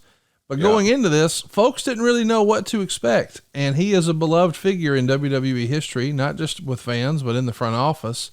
Do you remember there being some real concerns about, hey man, is Shawn going to be able to do this? Well, yeah. I think what the general consensus is to let him know that he doesn't have to go crazy to have a great match because he's Shawn Michaels. But just do things that you can execute in a safe way, because at the time, we didn't know how many matches we were going to use Shawn. Yeah. Because this could have been a one-off. If he came out of that thing battered and fried, it's a one-off. But he came through with flying colors, and like you said, he had some great matches after that, including the main event at SummerSlam, or a main event at SummerSlam. So the jury was still out there.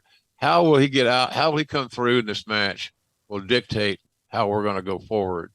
And I think Shawn was on board with that. None of us knew exactly how his body was going to hold up. And that back is a delicate thing, man. So, and you can't, that's why I say, when those guys go to wrestling camps and they wonder why they're doing so many drills about how to take a flat back bump. A flat back bump is your key to success or failure. But if you can't take a flat back, then you can't make it in the wrestling business, period. So, and Shawn's back was the issue. So all the dots connected. So how are we going to address this? Well, we're going to wait till the match is over and see how he feels. And that's what we did. And luckily for the fans and us, he had more left in the tank than we perceived. It's just a shame that back then you couldn't have an all-in-one solution for your talent to be, secured from injuries or whatever. Cause these days we got that for our cars with Car Shield. They make it easy and affordable to protect my car from expensive repairs. And that's just for starters. This is the most common sense. Yes. Advertiser that we have on our show. They're big time. They're global. You see their commercials on television. This is a big league company, folks. And we all know that when you buy a car to repair a car, there's something going to go wrong. And I just have every bit of confidence in the world that this is one of our best sponsors because of the service that they provide, and their track record is untouchable. So you got a lot to talk about in this thing, but bottom line is I'm really excited the fact that we're associated with Car Shield. Me too, man. And here's why. Car Shield is the #1 auto protection company in the United States, and they offer protection plans for around $100 a month. The plans cover parts and more parts than ever before, whether your car has 5,000 miles or 150,000 miles. And let me just tell you how simple it is to get your car fixed. When you need a repair, you choose the mechanic, and Car Shield's administrators handle the rest. That's it. You don't have to deal with the paperwork or headaches. You're taken care of. Same goes if your car breaks down and you're stuck on the side of the road. Plans through Car Shield also include coast-to-coast roadside assistance. Car Shield administrators are there for you with rental car options and trip reimbursement at no extra cost too. So get coverage today and you'll lock in your price now, and it will never go up. That means as long as you own your car, no matter how old it is, you're protected from the rising costs of parts and repairs for your vehicle. Car Shield helps protect my wallet from expensive car repairs, and they'll do the same for you. Go to carshield.com/podcast to start your plan and lock in your pricing forever. That's carshield.com/podcast. A deductible may apply. I got one, Jim. I got to tell you, I think you've ridden in it before. I got that BMW SUV, and man, it's an M car. So those things get a little expensive. And I thought, well, let me just check on this dude. I had like 34,000 miles, buddy, way more affordable than I ever thought possible. I've got it. And now I know I don't have to worry next time I get some sort of idiot light on my dash. That's good. Right. Those idiot lights they scare the shit out of people because you automatically think the worst. Yes. And those repairs, transmissions, things like that you don't even think about. That's just amazing. They're expensive. I mean, hundreds and hundreds of dollars that you can avoid that cost by getting on this plan here. This is a great company, and they do wonderful things. So Conrad said they're #1 in the United States. I'm so glad that we're working with them because they do provide a great service for our audience. Go check it out. I think you'll dig it. carshield.com/podcast. And now let's talk about, so boys and girls, if you're looking for any wrestling show to watch today, an old school wrestling show that you're going to enjoy, can I recommend Summerslam 2002? Here's why. The readers of the Wrestling Observer voted, and this got 99.7% thumbs up. Wow. That's great. Meltzer said that the SummerSlam 02 show on August 25th at the Nassau Coliseum will go down as one of the best received pay-per-views in company history, and the night of anointing Brock Lesnar as the company's new superstar. It was a sellout, 14,797 fans, paying $893,625 at the gate. It's unbelievable. That would have been well over $1 million these days, of course. And Meltzer would say the decision was made months ago that they were going with Lesnar, but it was rocky at first. Quote, Lesnar's early push was reminiscent of sputtering pushes given to others that some people in the company were behind and others were railroading.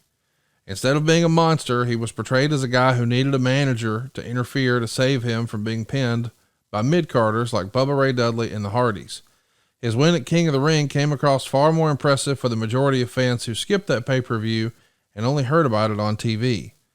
Going back to old-fashioned booking, making a headliner with long-term planning paid off. While Lesnar winning the title was no secret, and the long-term plan was hardly a secret months ago, there were no changes in the plan that would quote-unquote fool people, even though they might hurt the original ultimate goal. The end result seems to have been a successful show during a period when aspects of the business are way down. The idea is to get Lesnar over as a fresh money draw. The guy he needed to beat was The Rock, and The Rock would do it the right way. The fact he was untarnished and the fans never saw him lose, except for those who saw him at house shows before his TV push started. For all the talk of winning and losing not meaning anything, it was part of the reason this worked.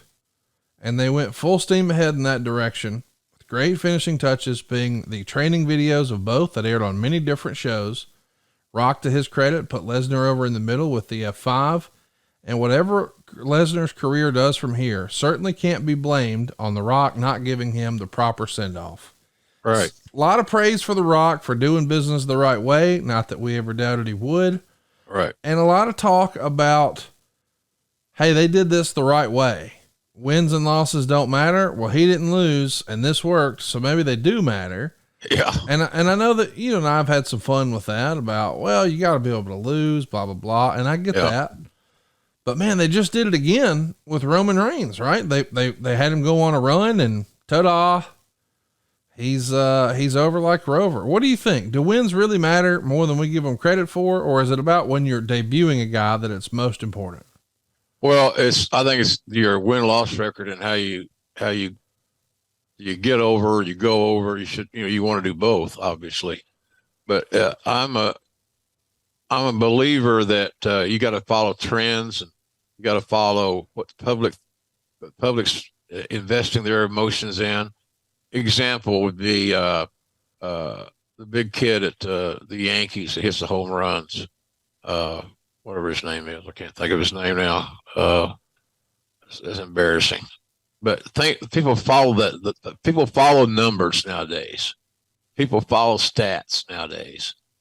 And I think that Tony Khan does a nice job. We have a top 5 ranking. We have win-loss records. We talk about that on TV as part of our announcer notes of what somebody's record is and how many they've won the last.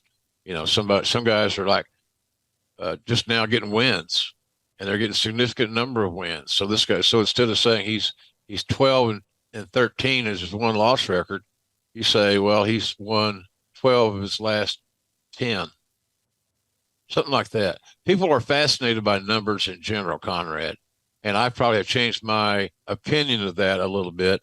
I do believe that all great workers know how to lose, and what's best for the match, and everybody in it involved. So I've changed my opinion on that somewhat. So I do follow the numbers, and I think that the numbers, when we do a match with a Moxley and a Punk, their win-loss records are impressive as hell. So if you're a new fan or a casual fan and you hear this JR or somebody say, well, he's, this year he's, 18-2. Right. Well, you can relate to that. Yes. You can relate to that. So anyway, I have changed my tune on that somewhat. So I do think that the win-losses are important. And we want to keep up with who's winning and all that stuff and underscore it and point it out. I think that we probably do that a little bit better than WWE because, they just don't follow that principle very much. Maybe they'll start because, like I said, I think it is significant. So I've changed my tune on that a little bit. The show here gets 540,000 buys. It's the 4th most successful pay-per-view of the year behind the Rumble, No Way Out, and WrestleMania. It is down from 30,000 buys the year before, which had Rock and Booker T, but that was for the WCW title, and Austin Angle for the WWF title. Still, people talk about 2001 as if it's the pinnacle of WWE, and they talk about 2002 as it's the part of the downhill slope. 500,000 buys is nothing to sneeze at. 540, my goodness. Yeah, a lot of money. And there's a lot to be excited about here. You got the show making Brock. You got Rock, who's the biggest star in the business. You got Shawn Michaels coming back. And Meltzer would say the non-wrestling on the show was kept to a minimum. There was a deal where they had Stephanie and Bischoff share an office and only a few brief interludes with them. Stephanie is so wrong for this role, but that's beating a dead horse. And then, of course, the actual. I wonder why he feels that. Does he feel that she's not skilled enough to do it, or or what? What do you think that his motive of saying that is? I think he just didn't feel like she was comfortable as a performer yet. But here's the thing. She became, as we know, one of the best heels in the whole business. Without a doubt. I just don't think maybe he saw that in 2002. Okay. But you got to give these folks an opportunity to grow into that role. I mean, sometimes you just got to throw them in there and they'll get better, right? I don't know how old she was at that time that we're discussing. Yeah. But she was a pup. She was young, and it was new ground. And I don't know of anybody that could have stepped into that role. She was 25, Jim. All right. So there you go. Yeah.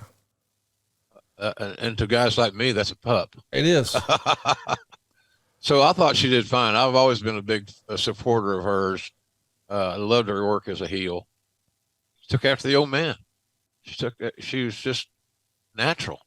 And so, but I understand too, the motive, or what you just said, it made sense. Maybe Melcher just thought she wasn't ready at that time. Yeah. For that role.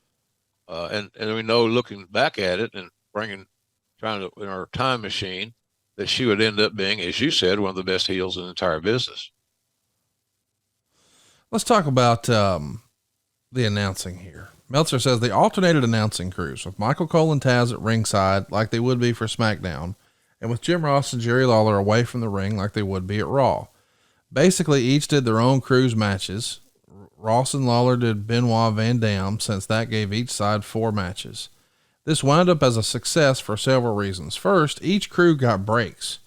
Plus, the natural competitive spirit flowed, and Ross in particular was on, particularly selling with Michael's huge return since it was quote unquote his main event.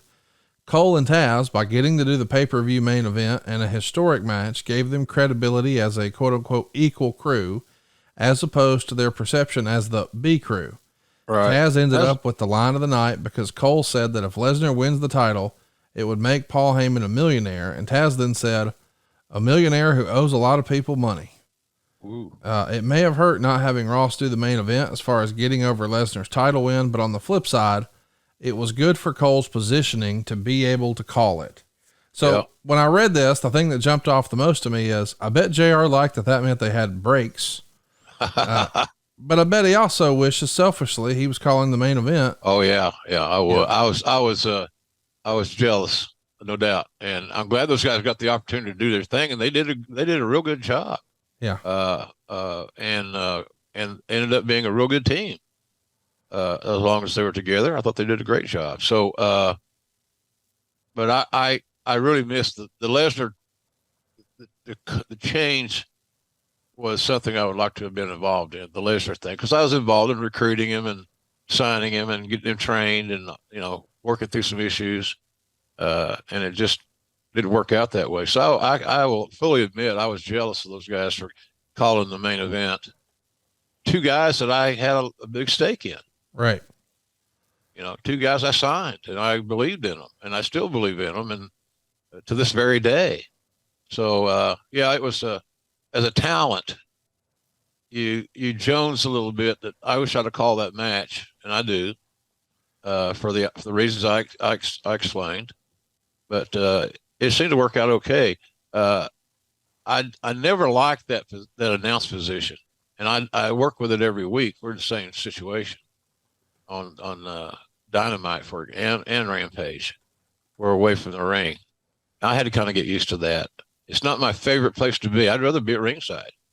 So, but that's not how it works. So we just, if you call off your monitor, then, you do good. Somebody said, and I thought about this, Conrad, and I think I mentioned this in one of the other shows, that one of the reasons I didn't do your show in Nashville with Nate. Yeah. Was travel issues, and my foot was, at that point in time, my leg was swelling, and I couldn't wear my shoes wouldn't fit because my left foot was swelled grotesquely, looking like Andre's. And the other thing was, as far as David and Tony were concerned, I knew that, well, Conrad will get a nice pop if JR's not out there. Then all of a sudden the music plays, he goes out and does the last match. And I started thinking a little bit more about that too. Way after we made this decision for the travel matter, you know, Tony and David did more for Flair than I did in that Mid-Atlantic days. They were there. They worked the whole, show that you booked. And I'm thinking, well, how is it going to look? And how are they going to feel by me riding my white horse in at the end of the show and doing the main event? And I'd love to have done it.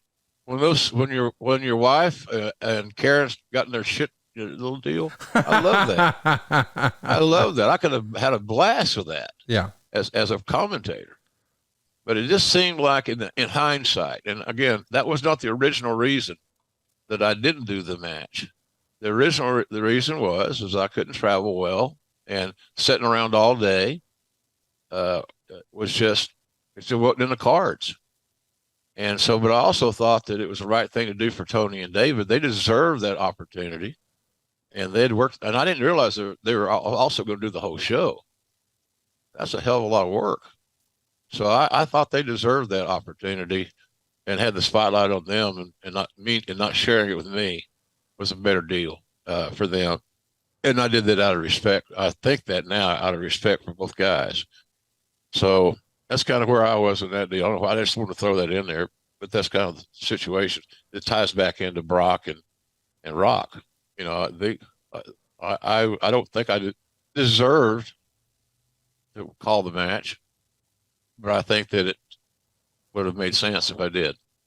But anyway, something that didn't make sense to me. Kurt Angle's going to beat Rey Mysterio in the opening match here. This is Rey's WWE pay-per-view debut. I would have liked to have seen Rey win it. I understand Kurt's positioning in the company is important, and he is definitely going to be a top guy, but I wonder why put them together.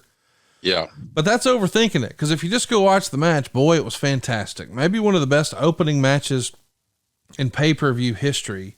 The finish would see Kurt Angle block a Frankensteiner off the top rope, turn it into an ankle lock. They only get 9 minutes and 20 seconds, but my goodness, was it good stuff. 3 3/4 stars, according to the Observer. I don't guess it's any surprise that Mysterio and Angle had chemistry together. Hell, they had it with everybody.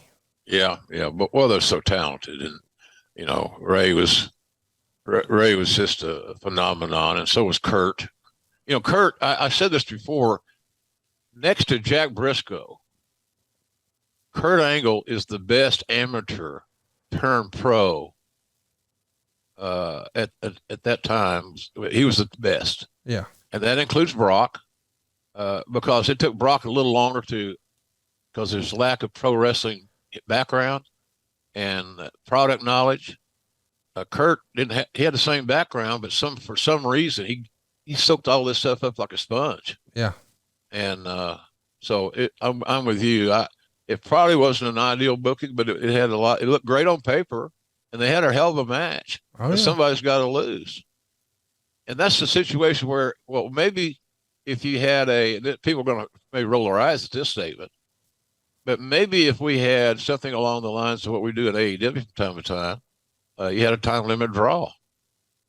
They're survivable. It's like an NFL team going to overtime or whatever. So I was a big fan of both guys, obviously, but 2 more guys I signed that I had great confidence in. But somebody's got to lose, and Rey was so skilled that he was able to do the honors, Conrad, and still get over. Absolutely. Think about that, though. That's your opening match. Kurt Angle and Rey Mysterio. Next up, Ric Flair and Chris Jericho. Pretty good pairing. My goodness. It's a great match, and Meltzer didn't love it as much, 2 3/4 stars, but I really thought this was well done. You would see Flair use a half crab similar to the walls after Jericho misses the lion salt. Jericho turns that into a figure 4, and Flair selling his ass off for it. And the big spot was Flair grabbing the ropes a split second before tapping. That creates some controversy. Jericho's going to argue with the referee, Charles Robinson. Flair then uses a low blow and a figure 4, and Jericho submitted. Quote, "Nobody saw that submission coming." 2 3/4 stars. Now, again, let's remember the prior December, Jericho beat Rock and Austin in the same night, and now he's putting over a 53-year-old Ric Flair here. pretty strong. And really, just look at the star power so far. Kurt Angle and Rey Mysterio, then Ric Flair and Chris Jericho, and now Edge and Eddie Guerrero. I mean, just a barn burner, one after another. An incredible match. Meltzer dug it, gave it 3.25 stars. The talent roster you got here, dude, is maybe as deep and as good as it ever was for the whole company history, right? It's pretty good. Yeah, it's pretty good. Looking back at it, it's an all-star team, and we were deep, and we were getting younger on top. You know, you mentioned Eddie and Edge. Well, they both became main event guys. They both became champions. Yeah. Jericho was a champion, and there's nobody that I've ever seen in my life at his stage of the game that continues to reinvent himself and to stay connected than Chris Jericho is right now today in today's marketplace. I think one of the reasons for that is that has the ability in AEW to create his own content. And Tony Khan, even though Tony's the boss, you know, Jericho pretty well, I don't want to say dictates, but he pretty well he looks after his own stuff. Yes. And I just look back in my early days, the territory days, working for Cowboy. Cowboy would bring people in that he knew that could come up with an idea. You know, I remember bringing in Don Jardine, the Spoiler, and all these heels that Cowboy brought in to work with him because he was a 300-pound babyface in a small territory. That's challenging. So I think I thought we were in really good shape. You know, losing Austin's injury issues were one thing. We had to get better, and we had to get some guys over. And then The Rock getting ready to go do some movies, and then all of a sudden, he's the biggest movie star in the world today. So it was we knew we were losing some guys, but we thought we were ready for it. We thought because the guys like you mentioned, Kurt, all those dudes, Ray, and I thought we were in pretty good shape. If just keep everybody healthy and sane, we're going to be okay.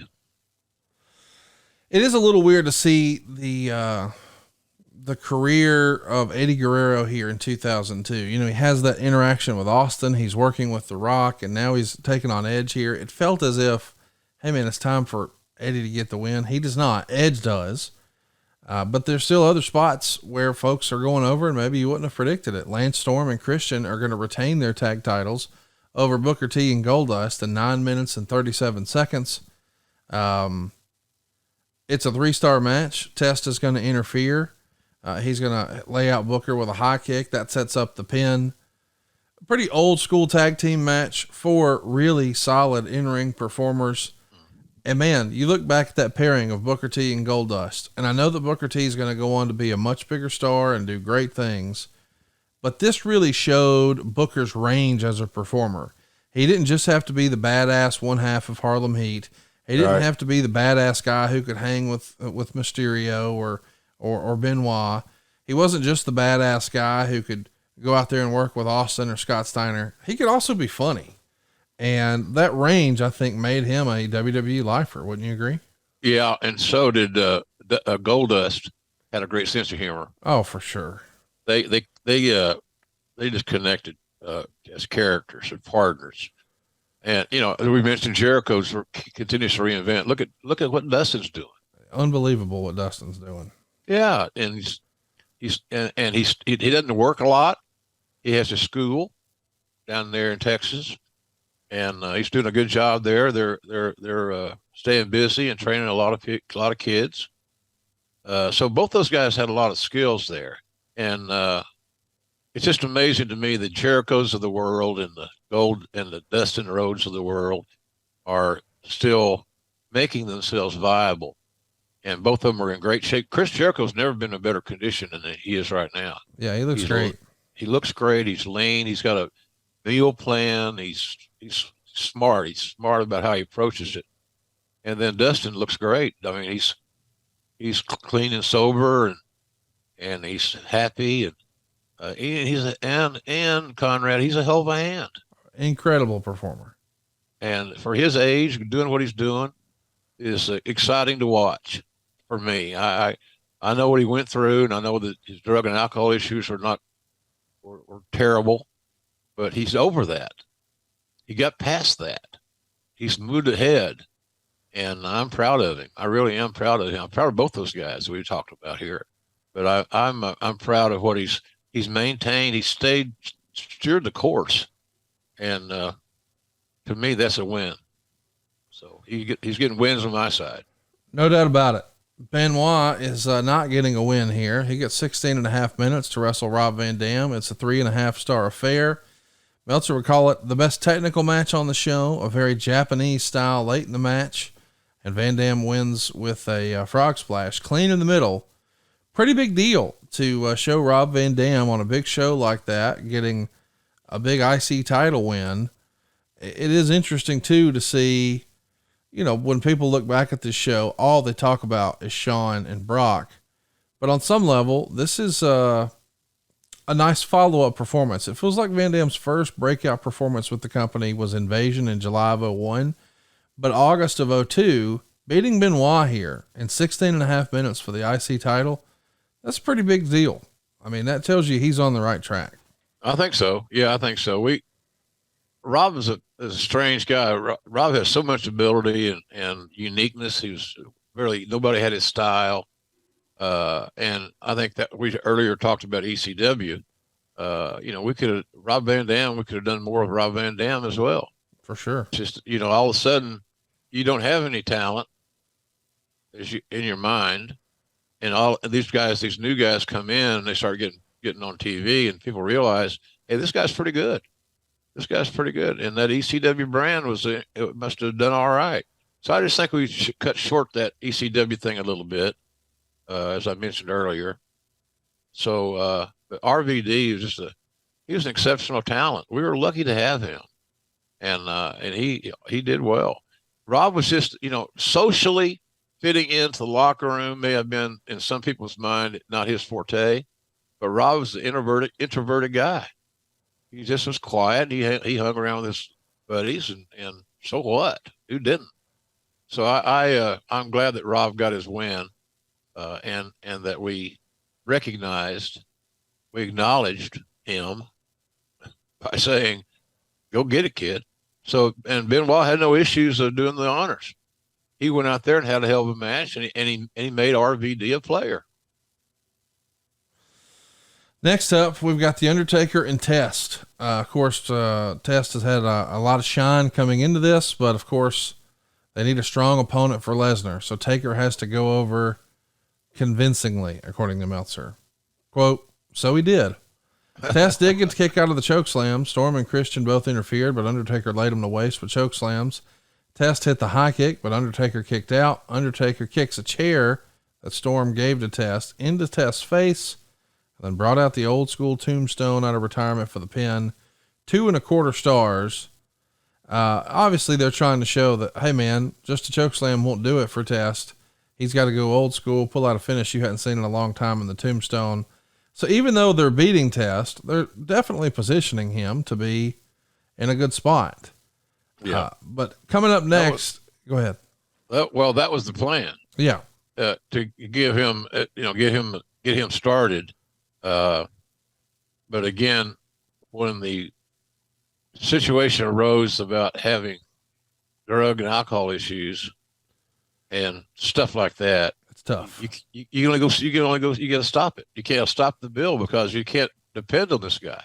Yeah. And, you've heard me say on this show a lot that the biggest trait I look for to sign a talent was dependability, reliability. Yeah. And how do you can't rely on a guy that's motivated to get high. That's fucked up. Yeah, I agree. Can't do it.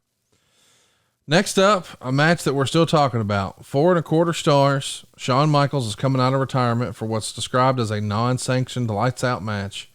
They get a ton of time, 27 minutes and 20 seconds. It's been more than 4 years. As with a lot of these type scenarios, Shawn didn't come back in his tights. He came back in jeans. They do a street fight, and I think it stole the show. I mean, certainly the main event with The Rock doesn't get much more big time. The anointing of Brock Lesnar, my goodness. But Shawn Michaels is depending on who you ask, 1A or 1B.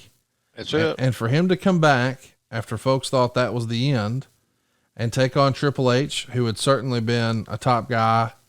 I mean, this was one of Triple H's quote unquote years, just based on the big pop he got for the return right before the Rumble, then winning the Rumble and winning WrestleMania.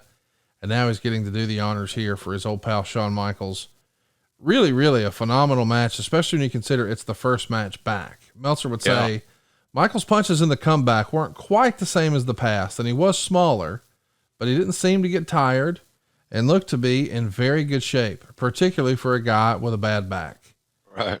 And when I say they pulled out all the stops, I mean it. Like, the ladders are involved.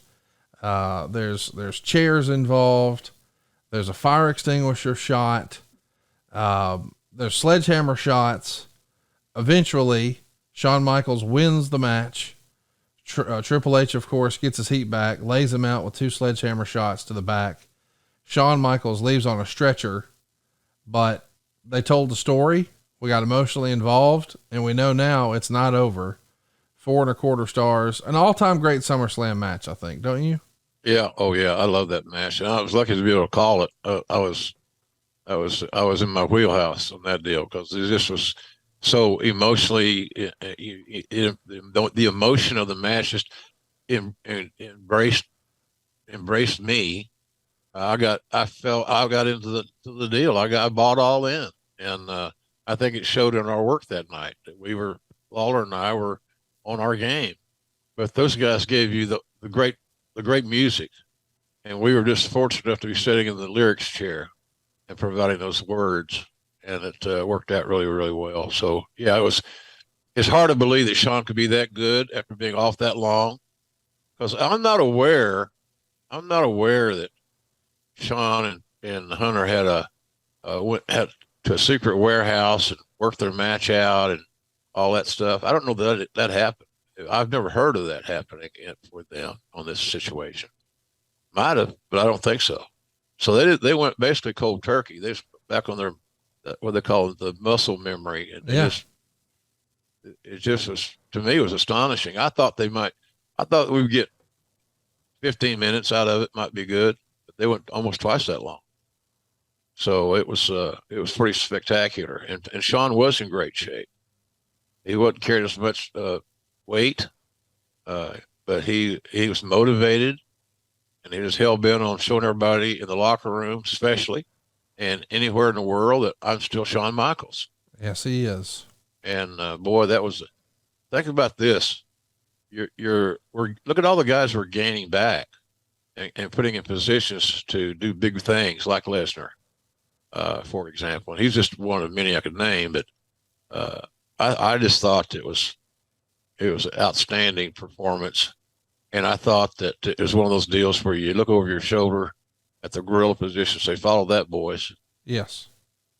That's what they had to do. And luckily you got 2 blue chip studs that are challenged to follow what they just saw. And I love that. And here they come, man. 16 minutes and 1 second later, Brock Lesnar wins the WWE title. And Meltzer would say the crowd almost took attention away from the match because of the pro Lesnar reactions being so strong. This was similar to the Rock Hogan match at Mania, in that the announcers who played to the babyface didn't know how to handle it. Cole really didn't acknowledge it at all early. Those announcers didn't know how to handle it. I'm starting to say, I thought Lawler and I did a pretty good job in Toronto with Rock, The Rock and Hogan. So I could take offense to that, but I'm not. I misunderstood you. He's talking about Cole and Taz. Yes. He's saying Cole didn't really acknowledge it at all early until Taz made a reference to fans having the right to cheer whoever they wanted, but they continually portrayed it as a mixed crowd, as opposed to what started out, but grew progressively pro Lesnar. Yeah. Heavy booing when Rock got Lesnar in a sharpshooter, cheering when Lesnar got out. By the way, I just want to mention, this is a great match, 3 1/4 stars. Lesnar's going to hit the F5 in the middle. Rock stays down for 3. And Meltzer would say, hope Lesnar recognizes enough to give the guy a nice Christmas present for that one. But they're booing The Rock every chance they get. And it's wild because he's the most popular star, but boy, wrestling fans when they get their feelings hurt, it turns in a hurry. And that happened here. Yeah. They feel like, hey, you're leaving us. We don't want you to leave. So we're going to boo the shit out of everything you do. Yeah. And it happens. It's happened more than once. Yes. So yeah, remember WrestleMania 20 with, Goldberg. Brock, yeah. Goldberg and Austin. Yeah. Thank God that Austin was in that equation, or it could have been even worse. So it's not the first time that happened, but the fans are very sensitive in the standpoint that we've supported you. We bought your shirts. We've bought your pay-per-views. We've done everything that we can do. And you're bolting on us. So it's like getting deserted, or, it's a tough scenario, but yeah, you just got to go with what you're hearing and what you're seeing. And you can't make something there that isn't there. And so on that night, Rock, the babyface, wasn't there. Right. The fans made him their villain because you're leaving us and you hurt my feelings, basically. And so, but they did a real good job of following that classic that preceded them, I thought. And I thought that was going to be a challenging situation. And don't think that Rock wasn't aware. He may have been more aware of it than even Lesnar, just because of experience. That, hey, we got our work cut out for us. We got to somehow get this crowd back into it. So, I don't think that on this lineup didn't we go from that? We didn't have a Let Me Up match, did we, prior to that main event? No, they touched. They were back to back. Yeah. So that's a little bit different as well. So the fellas had their work cut out for them, as I said, but they came through. They came through, which is certainly a credit to them. It was a phenomenal show. I mean, really, sincerely, I think it's really awesome to see them make a guy like this. I can't think of another time where the torch was passed in such a fashion like this, except you'd have to go back to WrestleMania 14 where Shawn did it for Austin.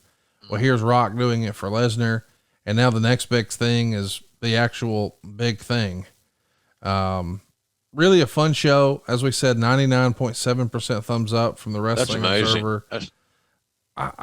That's amazing, Conrad. I'm sorry to interrupt you. That's amazing. That doesn't happen. No. This doesn't happen. So what you mentioned earlier, if you folks are going to watch a match this week or show. An old one, yeah. If you're going to watch a show, by God, watch Dynamite, listen to JR do his thing.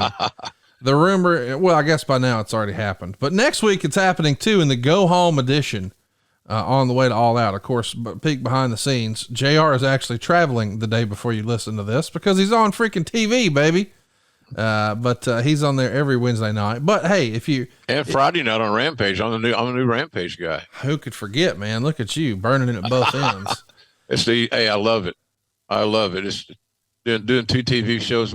Hey, look, the Rampage, I think is 40 something minutes. So you're in, you're out. And it's a fast hour. It's a packed hour. Sometimes it's too packed, but, Rampage has been a kind of a fun little project, but the main thing is our featured show, our wheelhouse show. That's Dynamite. So thanks for mentioning it. 8:00 Eastern, live as it could be. And I know we've got some time issues coming up with baseball and things of that nature. But we'll work through it as always. Wrestling fans follow their product. That's said. You mentioned their loyalty.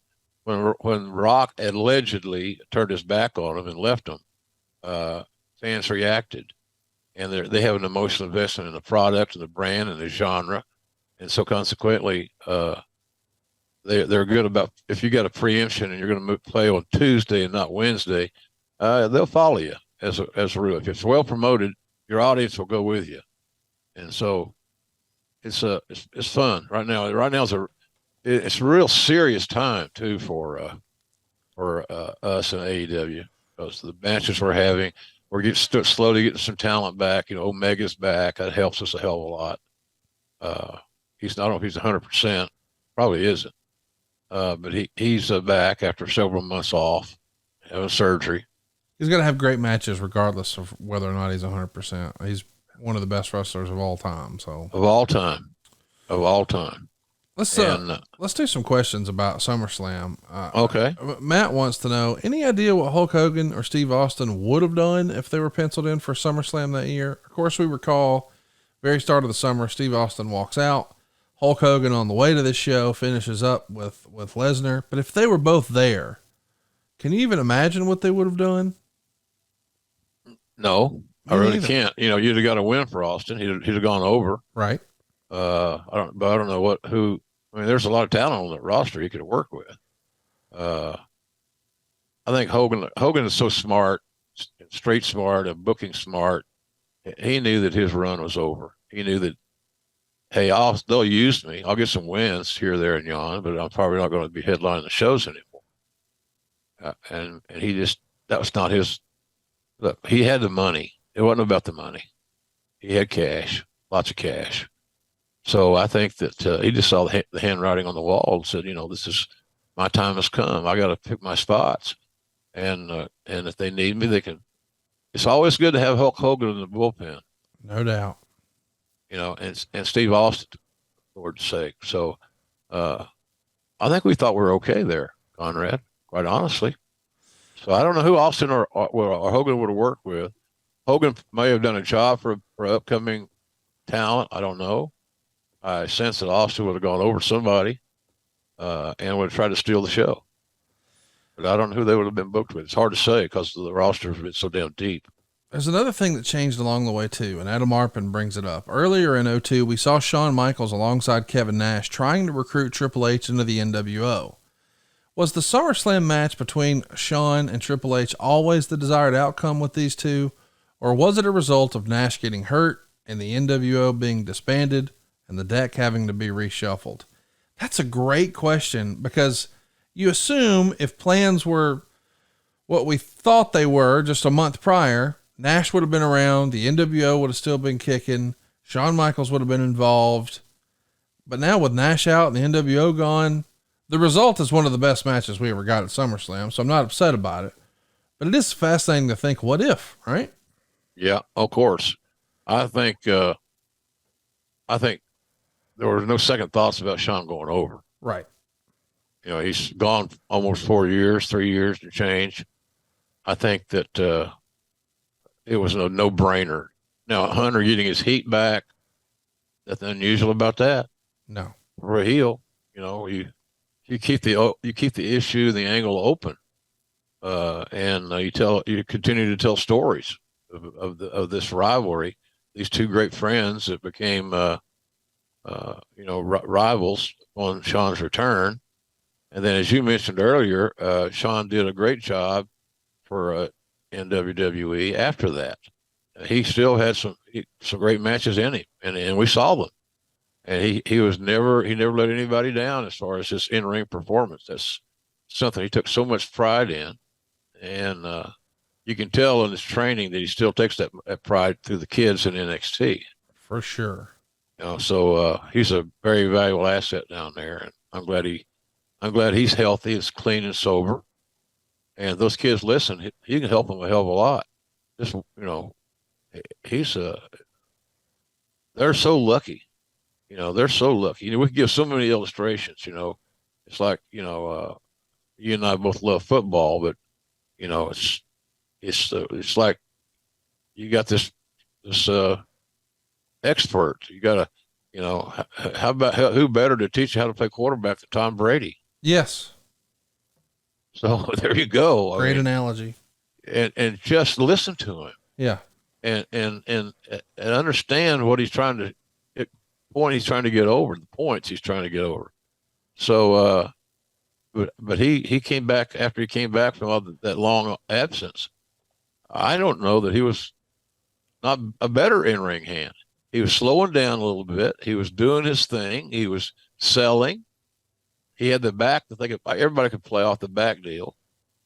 And Hunter was smart to go there with a sledgehammer. And it kept it kept the story open and being told, and it tied right back into Shawn's injury. So, no, I think it was pretty damn good shit. Boy, I like the finish. I like Hunter getting his heat back because I wanted to see more. And if Shawn had won and left and Hunter was selling, Where do you the go? angle it's kind of they put the period to the sentence. It's over. We didn't want it to be over, and they didn't want it to be over. And when we saw how Shawn performed after all that absence, Connie, I think it changed a lot of creative plans. Because, all we needed to know, as I said earlier, how's he going to feel after the match? Yeah. And is he going to be able to get up in the morning and tie his shoes, put on his boots or what have you? But that's kind of where we were. Just let's wait and see how he is. And luckily for WWE and all of us, he was able to continue to go. Let's do one more. Bryant wants to know, Brock wins the title 4 months after his debut. Did you think his title win was too much too soon, or did you think it was time to go with him? Well, that was discussed significantly.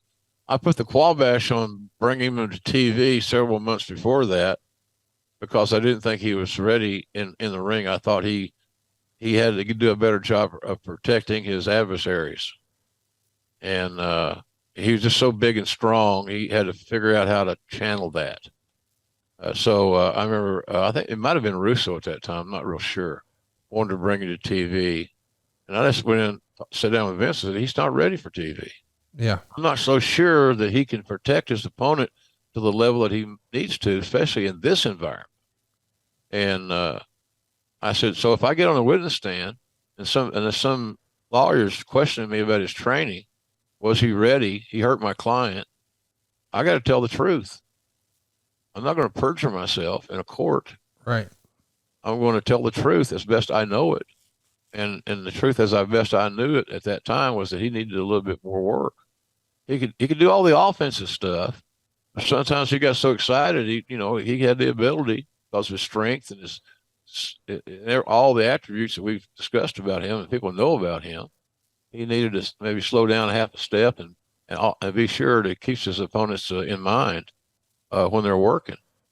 And so then on this question, I think that, you're damned if you do and damned if you don't. I think we had to do that. I think we had to move. We had Rock. We had Rock, and we knew that if somebody was going to be the champion and win it and Lesnar was going to be anointed, to get anointed by the Rock was gold.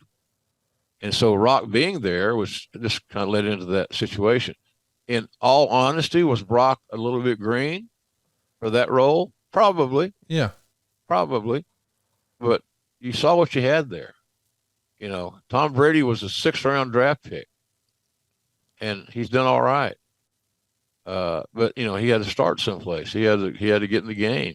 So I think the consensus was we can wait longer, but is that the thing to do? And I think that again, and I was in this corner. Let's go with it. Let's go. Let's see what we got because he's over. People believe in him. Yeah. So why not give it a shot? So my answer would be I would have done the same thing to do over again.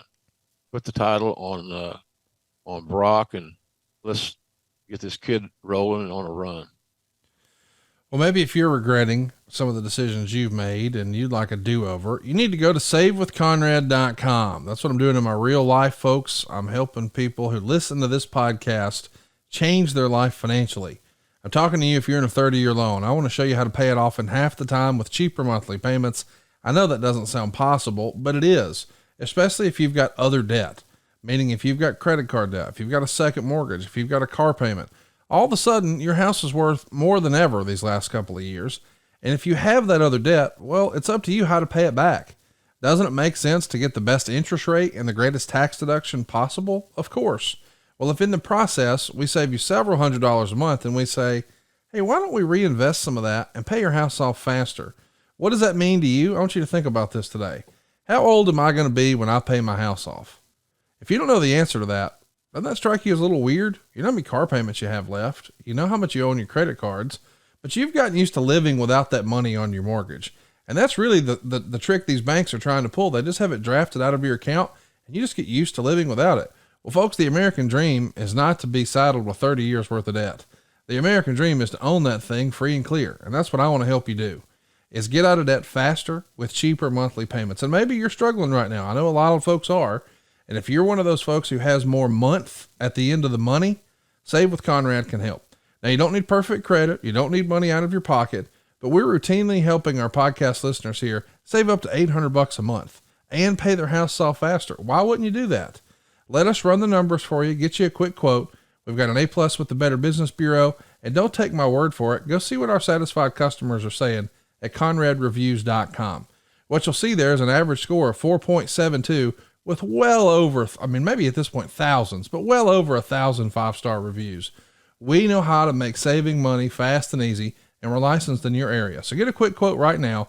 SaveWithConrad.com, NMLS number 65084, equal housing lender. Oh, and how about this? No house payments for 2 months at SaveWithConrad.com. And next week, JR and I will be back talking Clash of the Champions 20. This is, oddly enough, the final appearance of Andre the Giant. We also see Ricky the Dragon Steamboat challenge Steve Austin for the TV title. Bobby Eaton and Arn Anderson take on Greg Valentine and Dick Slater. Can't believe that ever even happened. Brian Pillman's going to turn heel. Cactus Jack will challenge Ron Simmons for the WCW title. The Barbarian and Butch Reed will take on Dustin and Barry Windham.